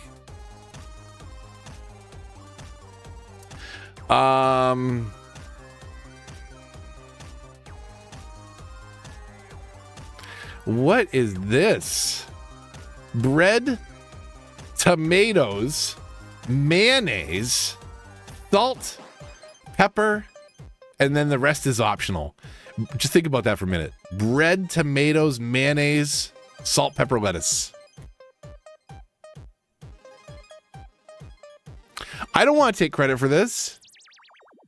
I'm with you on the second one, Paco. Because I don't think this is us. But if you're attributing it to the, the strange white people across the pond, that's fine. I just don't want credit for it. Please tell me this is the UK. Cold. No. No, please tell me we didn't do this.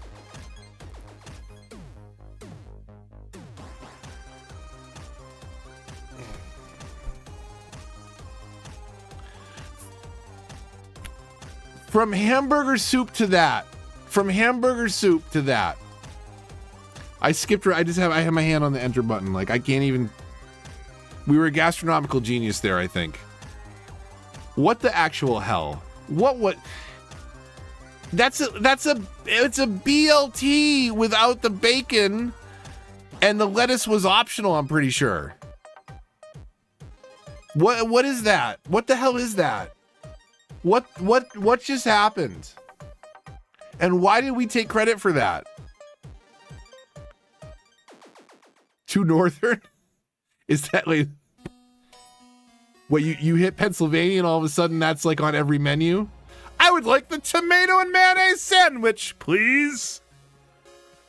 The number 3, of course.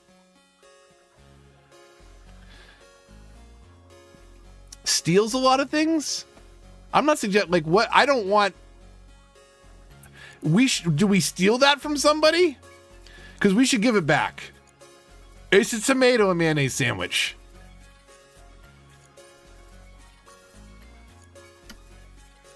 I mean, you say that, but that cranberry chicken that you make, don't count that out. Like that I would be proud of. Stars and stripes, right in the center. Our good food isn't ours. What's not ours? What's not American about that cranberry chicken? Isn't that the one I said we'd serve? Like a sitting president if they came over? That wasn't the current, because we'd serve them the tomato and mayonnaise sandwich if it was the current.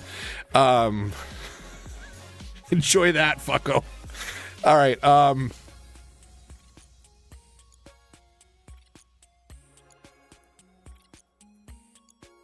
USA doesn't have a national dish. I'm sorry. Have you not heard of a Big Mac, Paco? Okay. You know all this stuff about movies and music, but you don't know about our culinary. It's a number 1 for a reason. It literally is the national dish of the United States. That is the national dish. It's a Big Mac. It's a number 1. Comes with a Coca-Cola and heart disease.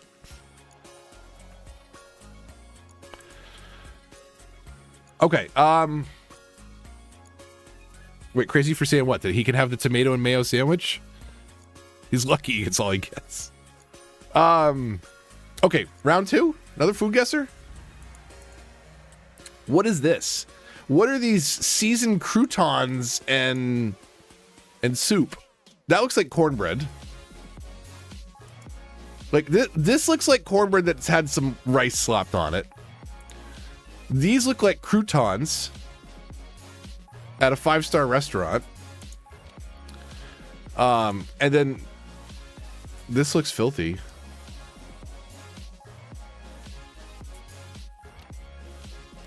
I mean, yeah, sure, the hamburger, yeah, but what about AC? You're forgetting something.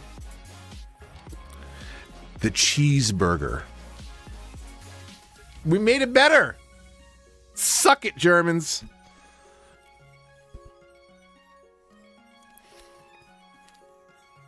You should feel very, very brave here, Paco. You can say whatever you want. Okay, what are we dealing with here? Graham flour, yogurt. The fact that it is translated, does this mean anything to anybody? Graham flour, yogurt, water, ginger, green chili paste, lemon juice, turmeric, fruit salt, mustard seeds, sesame seeds, curry leaves, green chili, sugar, oil, coriander leaves. Coriander leaves are optional, grated coconut optional. Make this dish, ferment a batter of graham flour, yogurt with water, salt, and a bit of sugar. What? Yeah, we can claim the cheeseburger. That's fine. We made it better.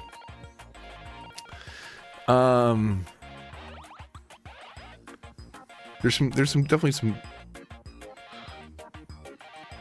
American. I mean, I mean, American cheese is just it's a different thing, but like I think it's still a valid form of the cheeseburger. But you can also do a cheeseburger with other cheeses, especially a good cheddar. Like a sharp cheddar is very good on a lot of burgers. And then depending on what other flavors you got going, I mean, you can definitely do some other cheeses there, but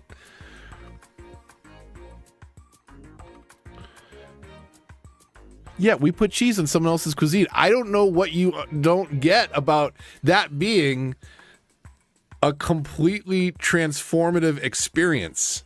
Again, remember, I'm an expert in fair use. So, like, this is what we do with food, too. You don't want to hear what happened to Tortillere down here, AC. It's called a meat pie. To make this dish, ferment the batter, gram flour. Okay, so like we're talking gram flour, green chili paste, ginger. We got to start in Asia, right? We start in Asia with this one. You've never had cheddar cheese? I'm going to send you some snail mail. It's going to be delicious when it gets there in 3 weeks. Best cheese you ever had. Okay, let's go over to Asia. Let's do the Philippines. We're cool. We're cool with the Philippines. See what you did to tacos? I'm sorry, Taco Bell invented tacos. What are you talking about? What are you talking about, Paco? What did we do to them? We invented them. Straight to drive-through. There's a meat cannon at Taco Bell. It shoots the beef into the tacos. Okay. Philippines is cool. Where are we going from the Philippines? We're hopping on a plane. We're going west.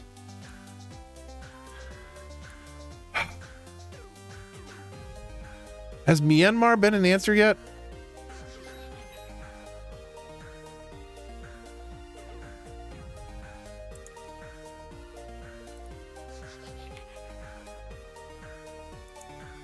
Borders. Okay. That doesn't help a lot. China, Laos, Thailand, Malaysia, Bangladesh, Bhutan, and also Nepal. Well, has Laos come up? Okay, so borders Myanmar, but not Laos, which rules out China and Thailand. So Bangladesh.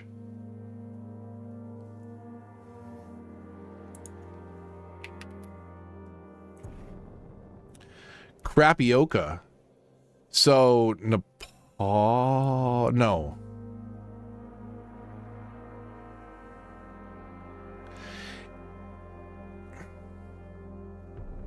Does Nepal go all the way east, or is it technically a slice of India over there?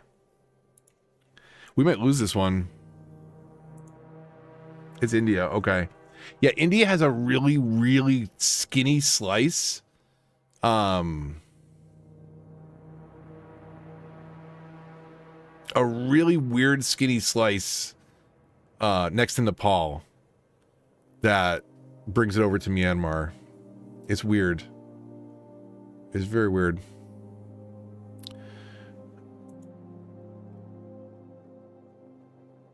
Oh, can you imagine? Try to open a Taco Bell in Mexico. God. The gasps in Spanish. I can picture that gif right now. Oh, man. Okay, this music got way weird.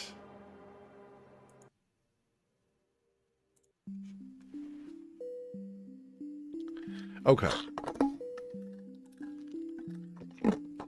This does not look great. This looks like this needs more time to cook, honestly.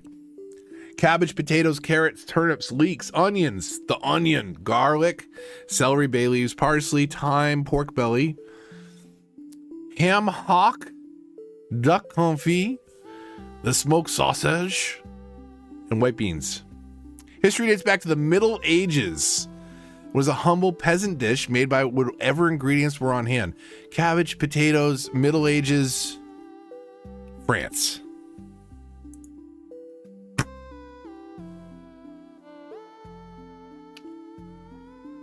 Scoop of chocolate, scoop of vanilla. Too easy. Too easy. Didn't we have this one already?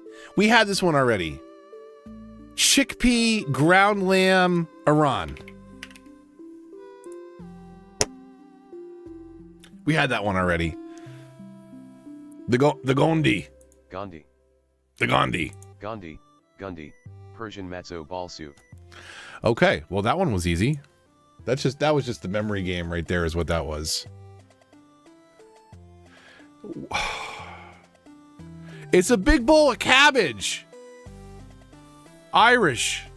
I'm not even going to read the rest of it. Irish. Ireland. It's Irish food. We're cool, damn it.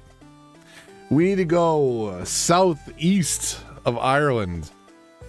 Cabbage, tomatoes, parsley, mint, lemon juice, olive oil, salt, and pepper.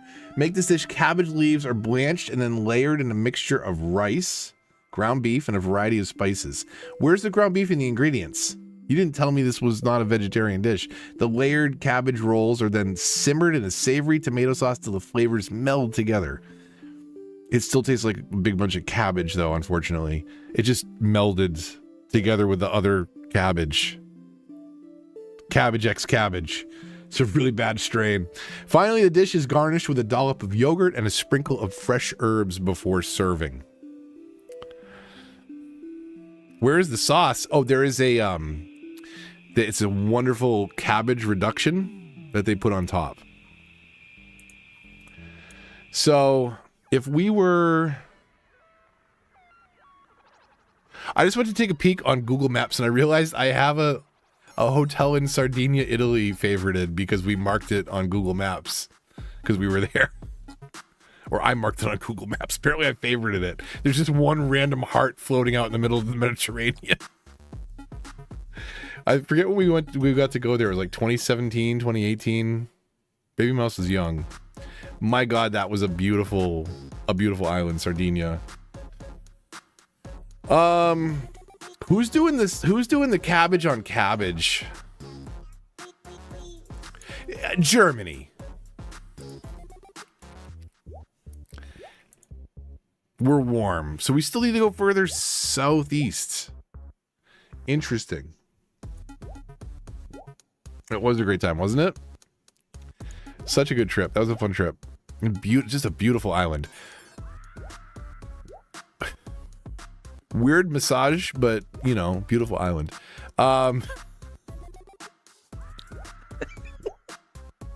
Okay, Germany was wrong. So Ireland, we needed to go further east and south. I went to Germany, and I need to go further east and south. So where from there, chat? I'm kind of stumped. So Germany was warm. Germany was warm, and it wants us to go southeast.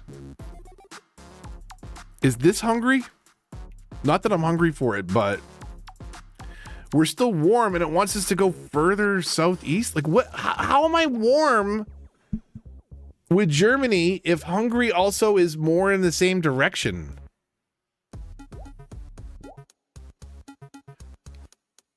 That doesn't make any sense. Bulgaria? You think Malta, maybe? That would be more south, though. I'm gonna try Bulgaria. And we still need to go further east and south? And we're still only warm? Like, how far is this warm bubble?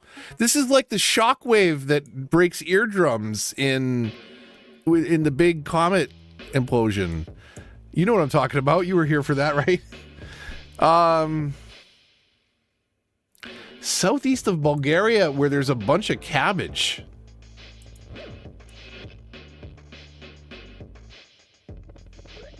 And we're warm.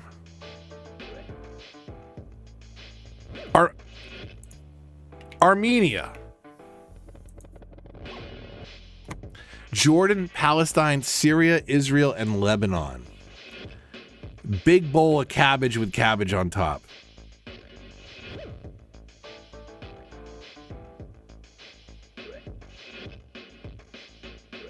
What an odd grouping. Look at can you see my misses here? Like, it was like, oh, Germany, you're warm, go southeast. Hungary, you're warm, go southeast. Bulgaria, you're warm, go southeast. Like, what? No. How is any of that warm? Crying out loud. I mean, I ended up with Armenia. I wasn't that far off, but I wasn't, it didn't count either. So there's that. Have we seen this one before too? I feel like we've seen this one before. Many regional variations. Japan.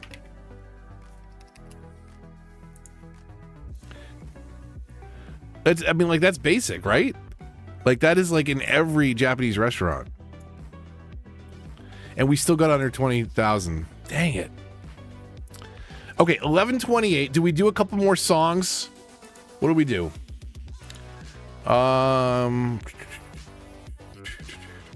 Let's get a couple songs before we get out of here.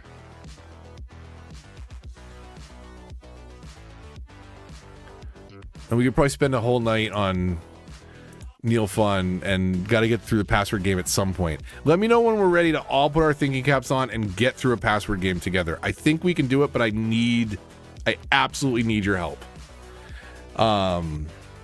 Let's bandle our way out.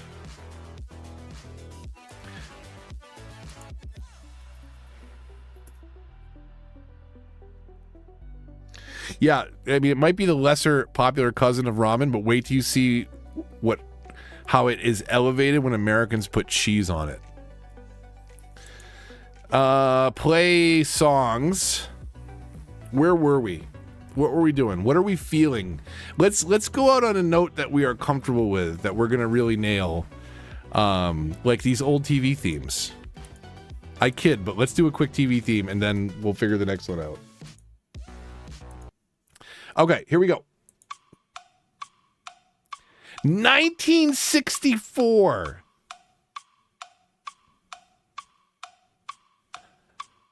Bass, piano, saxophone, clarinet, and piano. 1964 with that tick-tocking. Is that Twilight Zone? Could that be Twilight Zone?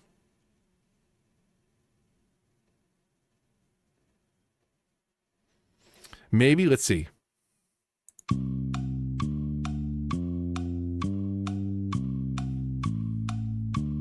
Definitely not.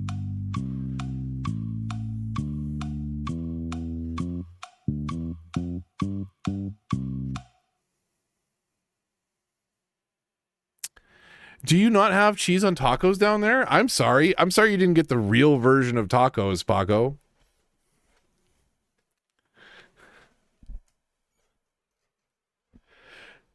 Oh, Twilight Zone with 40 seasons. Yeah. Who had 40 seasons?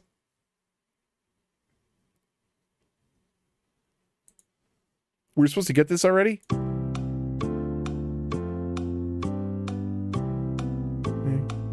Feel this way, my girl, my girl, my girl, talking about. Did Jeopardy come out in 1964?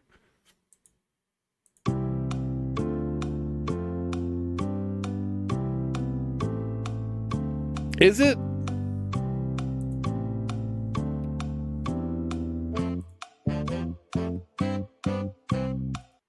Would have got it there.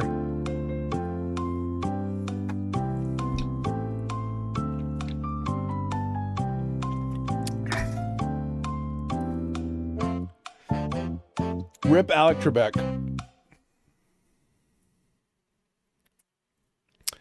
I don't think we'll do the bonus on that one. Next song, another TV one. Come on, we'll do TV until we can't. Because you got these, right? 1989, 35 seasons. Okay. 1989, 35 seasons. Can I? Okay, I'm going to play it and pause it as quickly as possible. Simpsons.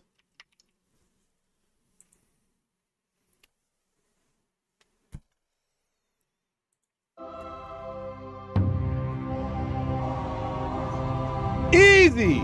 Get clapped.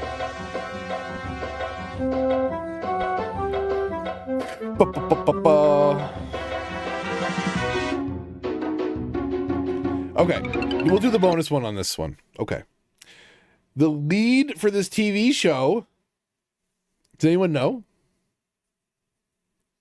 1, does anyone know the name? And 2, does anyone know what he looks like? It's Dan Castellaneta? Castanella? Dan Castellaneta. Castellaneta. Castellaneta. Yeah, Castellaneta. Where was he born? U.S. What changed the network announced following the Did the network announce following the Black Lives Matter protest? The animation style would be updated. The show would feature more episodes on social issues. A new character representing diversity would be introduced. Recurring characters of color would no longer be voiced by white actors. Probably. That would be a smart choice. Okay. Which other song was released in 1989?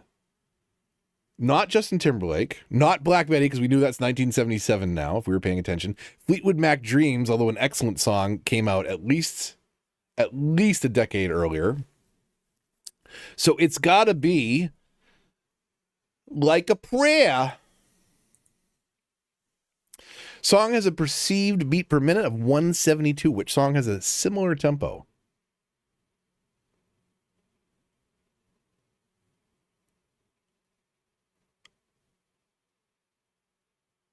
That's not that fast. Footloose. We Like to Party. It was Footloose. Oh man. Footloose would have been correct. You would have had it. Let me see here. Okay.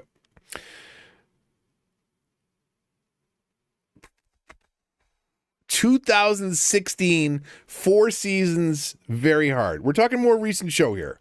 You were all alive for this show.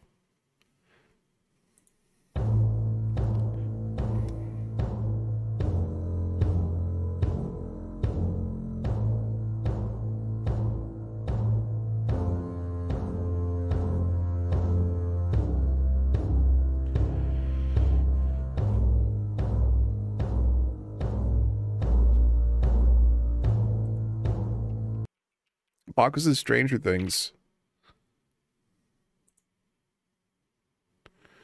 Is that who did Hopefully?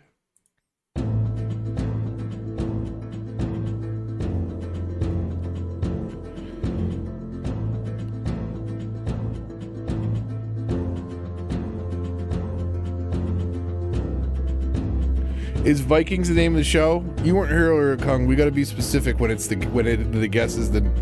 Sometimes I get confused. Okay, what do we got? Strings? It's a par 5.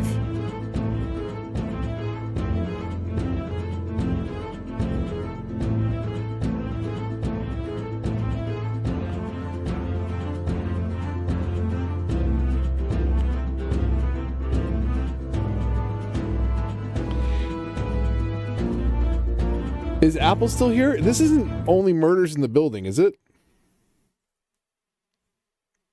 Has that been out since 2016? And they were slow to do seasons? Why is this so familiar?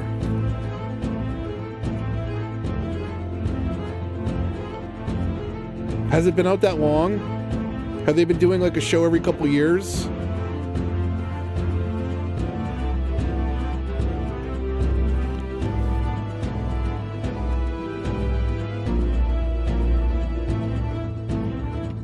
Apparently not, or it's not called Only Murders in the Building. This is when we should get it. If we get it.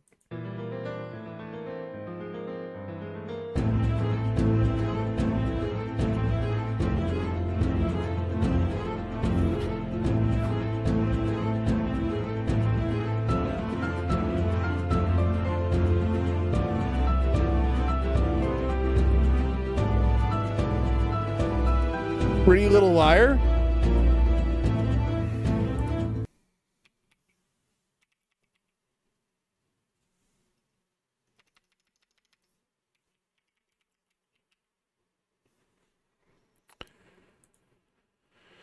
No? Right? I'm not typing that. Am I typing that wrong? No Pretty?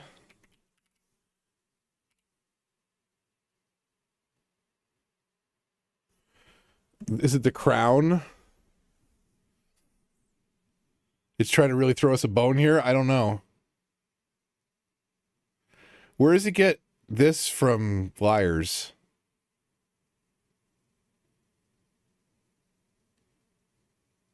Or is it that's the show, but that's not necessarily the name of the song? Get a clue? Western Land? Is it that the robot? The what is the robot Western? Why can I not think of the name of it? Westworld, right? Is that what it's telling us?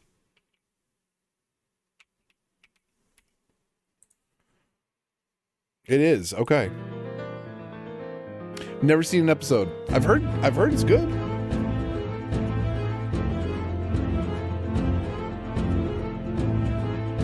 Correction, title Westworld.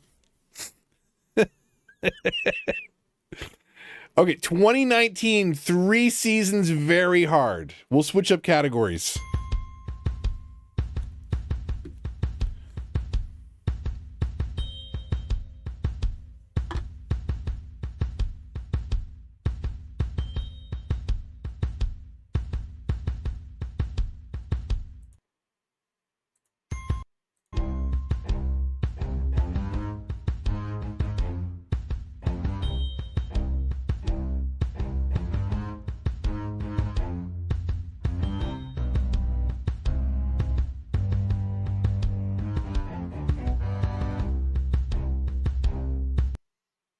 I don't know.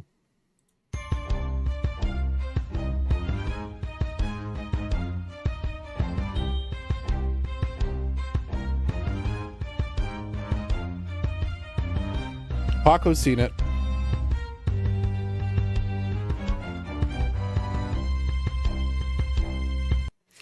Oh, that ending.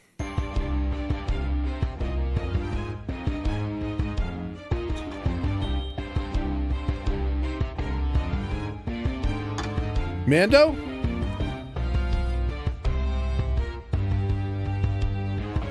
Mandalorian? GG. Title, Mandalorian. Okay,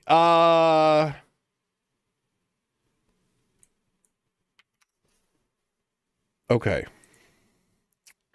Let's do one movie. We're going to do one movie. And then we will jump into decade of choosing. Throw your decade of choosing in the chat, as long as that decade of your choice is 80s, 90s, 2000s, or 2010s. One movie to get us there.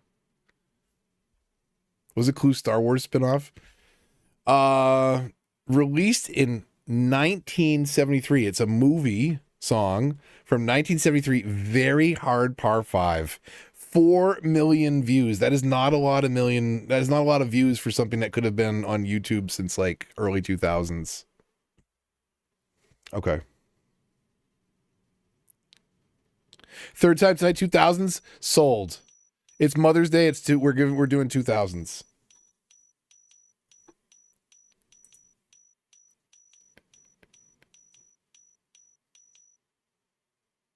So there's some bells.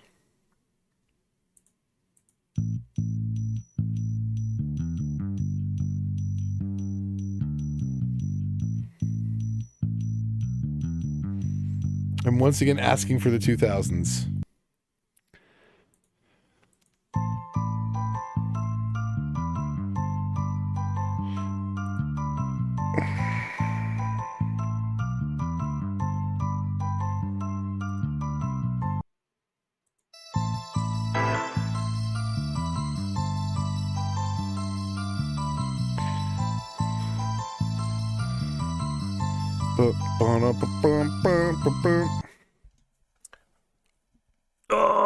Oh, I didn't play the. Did I not play the one with the? Is that the full? Is that the full mix? It does not sound like Tubular Bells. The original is way scarier.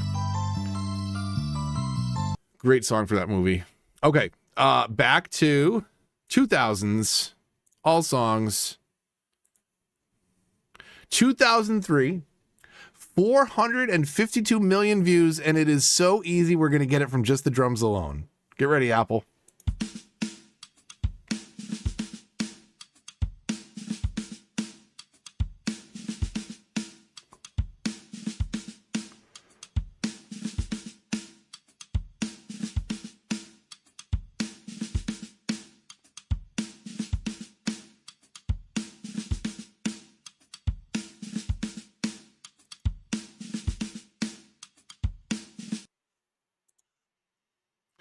Holy crap, Apple!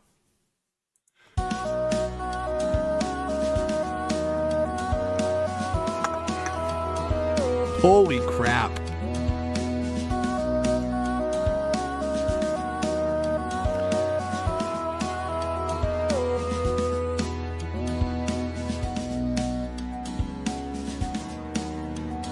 That's really good guess. That's really good. Like, come on. From that, she just heard the rest of the band. This is why she said 2000s. We're going to do the bonus round for Apple. Hello there, the angel from my nightmare, the figure watching forevermore, the whisper echoing on the floor, the shadow in the background of the morgue, the ghost hiding behind the door.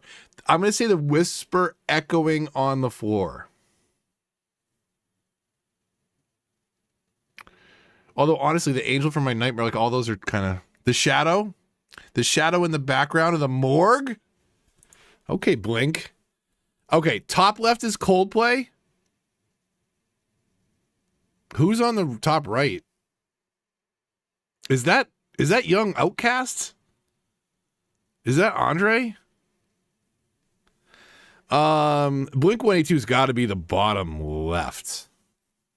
Correct?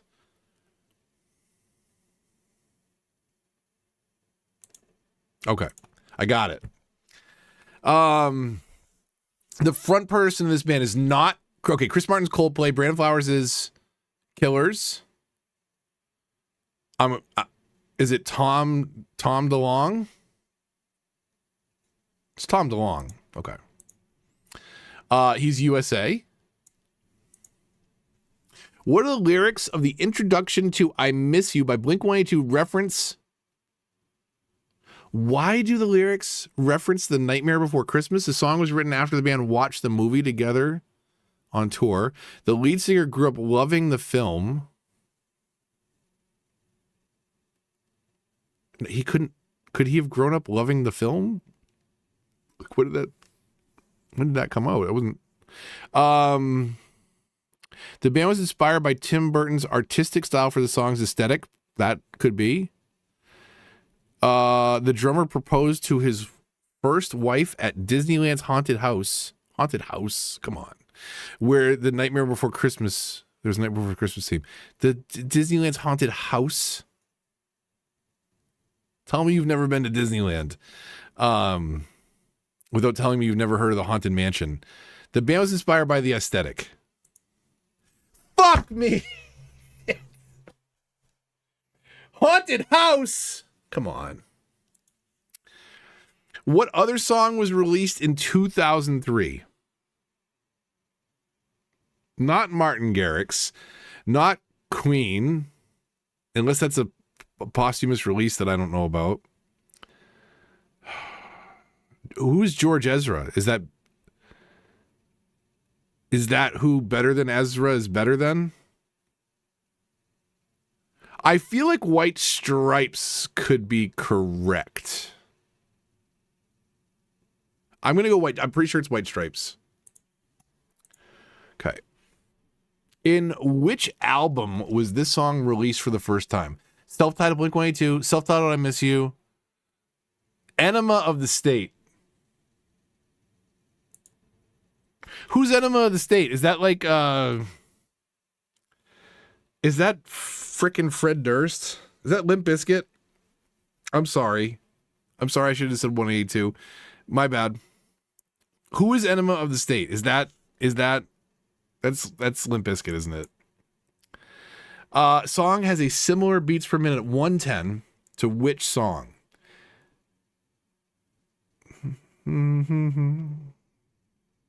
Boyz II Men's way slower. I'm pretty sure I would recognize Linkin Park Numb if somebody played it.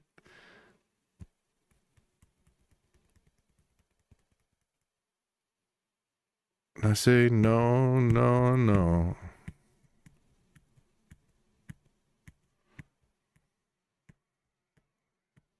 Was Rehab slower? Kung says Linkin Park. I'm doing it. Okay. Another song's chorus that has drum, bass, guitar, strings, and piano. Not a Pirate.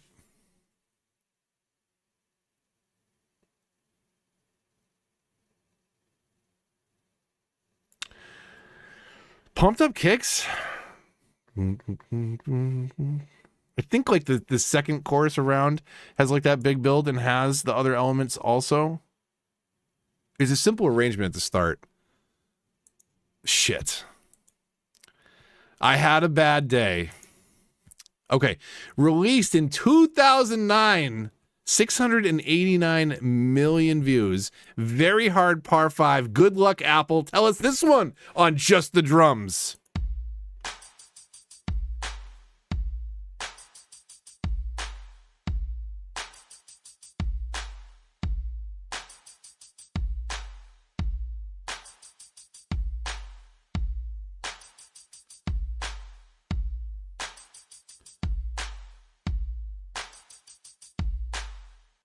Okay. We're going to add some bass and synth. We get more synth and voice.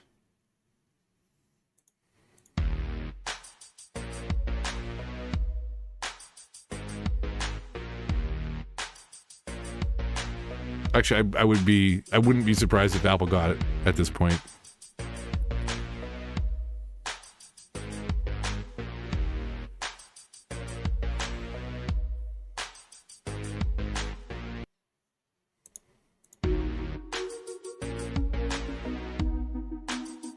2009.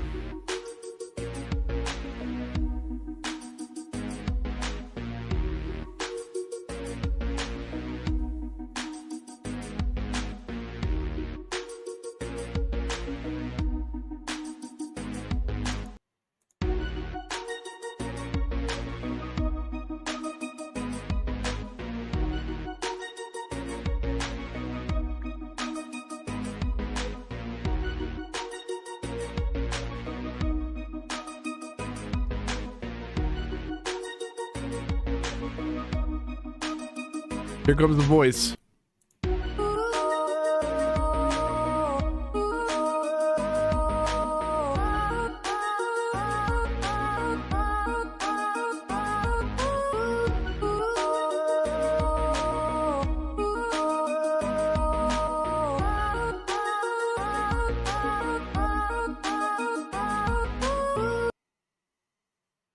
Nice job. Do we play for the Rihanna bonus? Come here, rude boy. Are you tough enough? Do you want to play? Can you get it up? Will you show me love? Anybody? I don't know. Not sound like it until the vocals?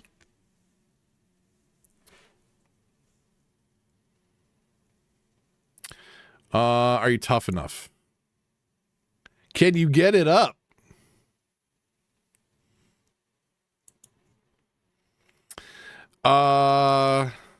What is this? Is this Pink in the top left? Who is in the bottom left? Is the bottom right Meghan Trainor? Who is that? And who's in the bottom left? It's Rihanna. Like, I mean, I know who Rihanna is. I'm just wondering. Kelly Clarkson down there? Oh, Kelly Clarkson bottom right? Who's bottom left? Or are you saying bottom right is Kelly? Bottom left is ... Because this is Pink, right? In the top left, no one told me that was wrong. Okay, either way, Rihanna. Was I imagining that? Does that picture of Kelly Clarkson not look a little bit like Meghan Trainor, or am I way off? Am I way off base? Was it Christina, the bottom left? Where was Rihanna born?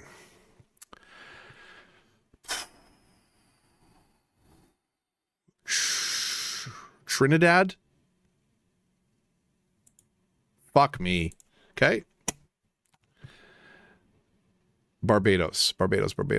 According to Rihanna, what does the term rude boy refer to? A rebellious musician in the reggae scene, a term for a disrespectful person in British slang, a nickname for a skilled dancer in dancehall culture, a street bad boy in Jamaican slang. Yeah, no, I mean, it's not about getting it. So, Kung, it's not always about getting it right. Like, so these bonus rounds, I tend to power through because it's too much to wait. And it's funny for me to get stuff wrong sometimes, I think. I don't know. What other song was released in 2009? Gaga Telephone? R. Kelly. Gaga. What album was this song released for the first time? Rated R. For Rihanna. Song has a BPM of 87. I'm going to guess it's not the Avicii song.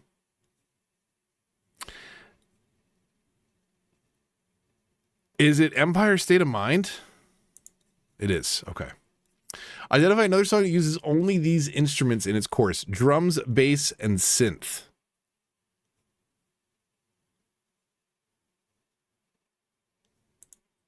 Okay. Here we go. 11:54. Is that if Apple's still playing? Like, I mean, we could at least kick over into Mother's Day officially. 2009, Part 2, Easy.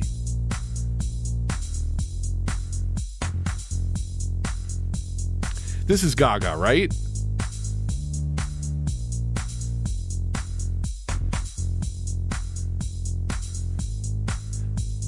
PAX was fun, but a little lackluster, honestly. But it was good. I'm just torn because it's getting smaller every year, and my body is falling apart. So some bias there. Okay, I'm gonna play this again on because we can beat this par.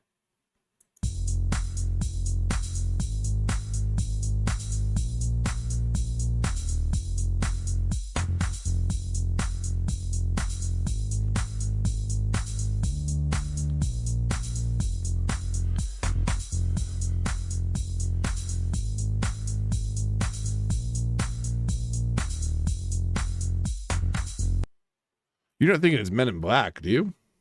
I'm gonna make it the par. It's an easy par too. We're supposed to know it here.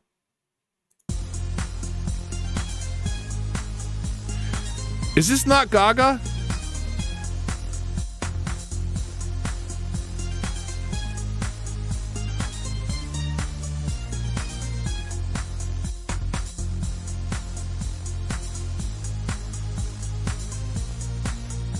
Is it?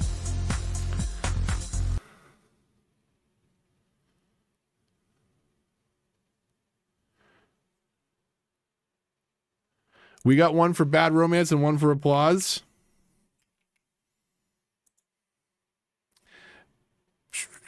Oh, I gotta play the next one.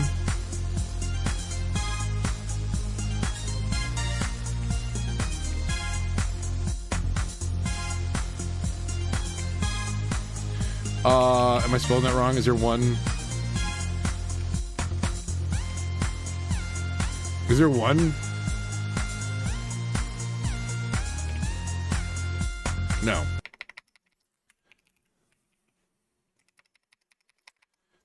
That is newer. Telephone?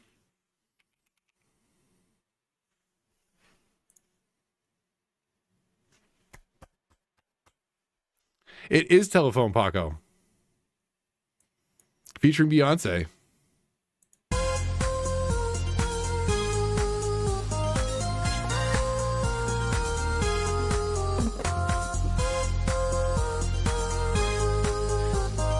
Is it just me, or does anyone else really like when the MIDI vocals kick in?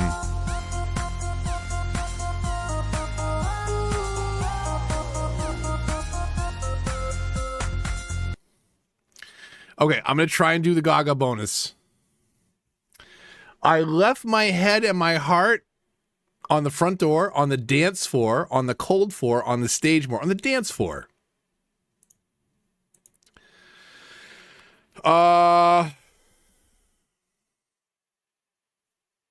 It's top left. Gaga was born. Was she born in Argentina? No, U.S. Lady Gaga originally recorded Telephone for another music star. Who was it? Based on the timing, I'm going to say Rihanna. Shit. What other song was released in 2009? Bad Romance? No Doubt, Just a Girl. That had to be before. Weezer, Say It Ain't So was in the 90s. It's got to be Gaga, because Boyz II Men also was way earlier than that. There's no way that No Doubt song came out in 2009. If it did, I have lost all track of time. Okay. Hey, Google, when did No Doubt, Just a Girl come out? 1995. Okay. What else was it? Say It Ain't So by Weezer had to be like 92. 93? No, not 1994. Final answer. Hey, Google, what year did Weezer Blue album come out? 1994, May 10th. Oh, wow. 31 years ago? 31 years ago today. Blue album. Give it a listen. It's good. It's a good album. Say It Ain't So, Sweater Song, Buddy Holly. There's some classics on there. Okay. What album? Fame Monster. Song has a 122 BPM, similar to Gonna Be Royals. That's slower. Bye. Maybe In Sync. Shit, Andy Grammer. Okay. Another song that's chorus is drums, bass, and synth.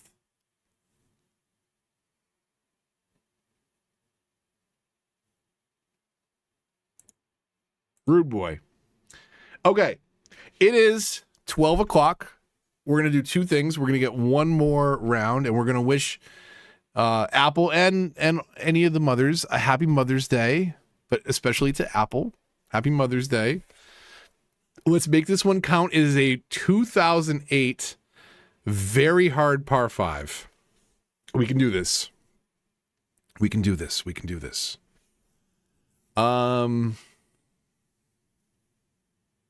Okay. 2008, 650 million YouTube views. Very hard par 5.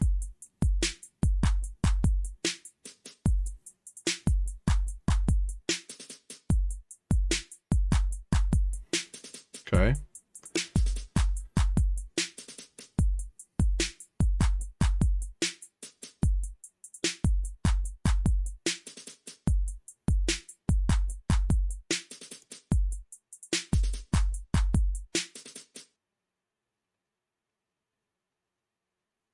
Skipping for the bass and the synth.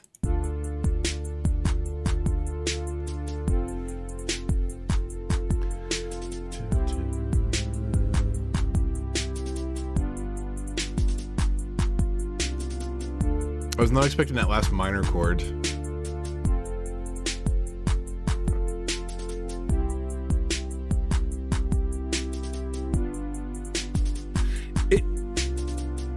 Is this Daft Punk?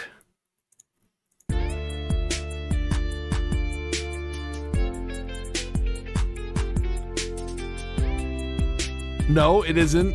Is this... This is a mistake, right? That is not anywhere near in key. What the actual hell is this? That is not in key. That's not in key.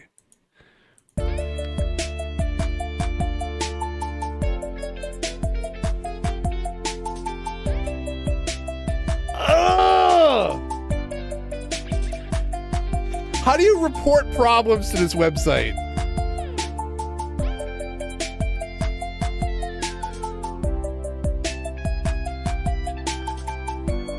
It's, you guys know this song? Is the guitar equally as trash?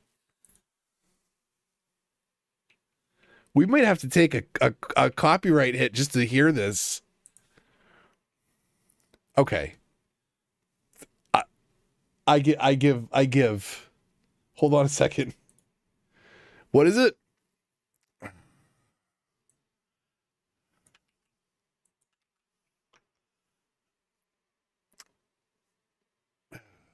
Here comes a claim.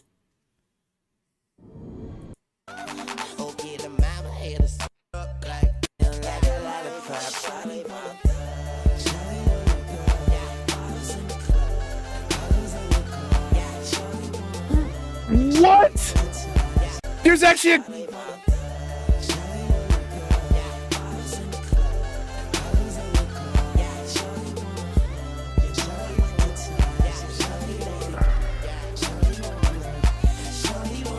Okay. Lil Wayne official? What the fuck is wrong with you? That it... Who... What... Okay. Okay. Okay.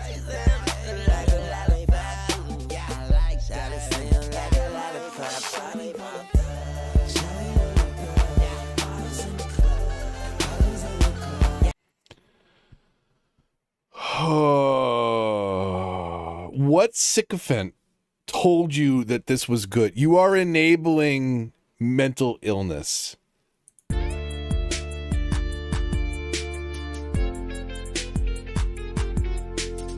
I thought that was a legit mistake because I'm hearing that and it is not in key and it is trash and someone coded that poorly. Or they like mixed the wrong song with this part and it was an accident and it was never meant to play next to this. That is...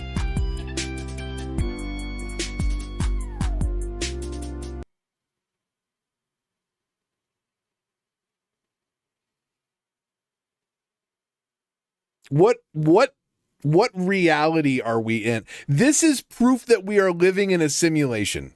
Right here. This is proof that we are living in a simulation. And something got misprogrammed.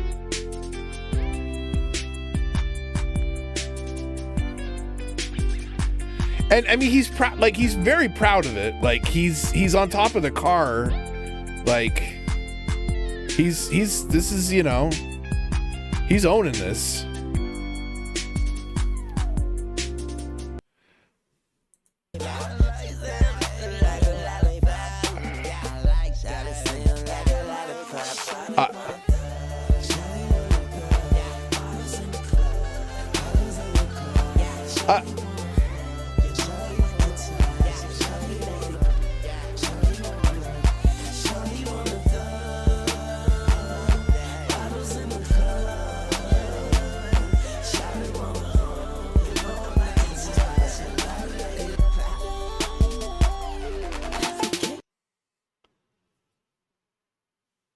Why?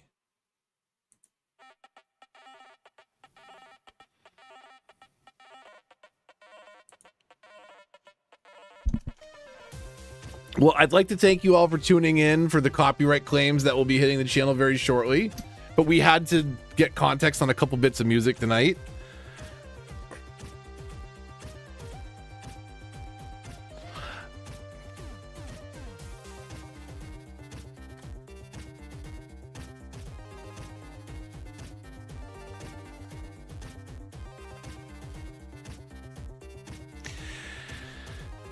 Lil Wayne, everybody. Lil Wayne on the X. Man, who played that guitar part in your album? Oh, I did. Okay.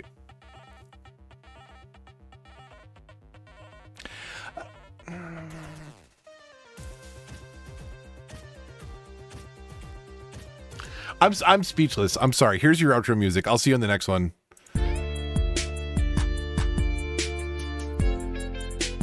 Happy Mother's Day!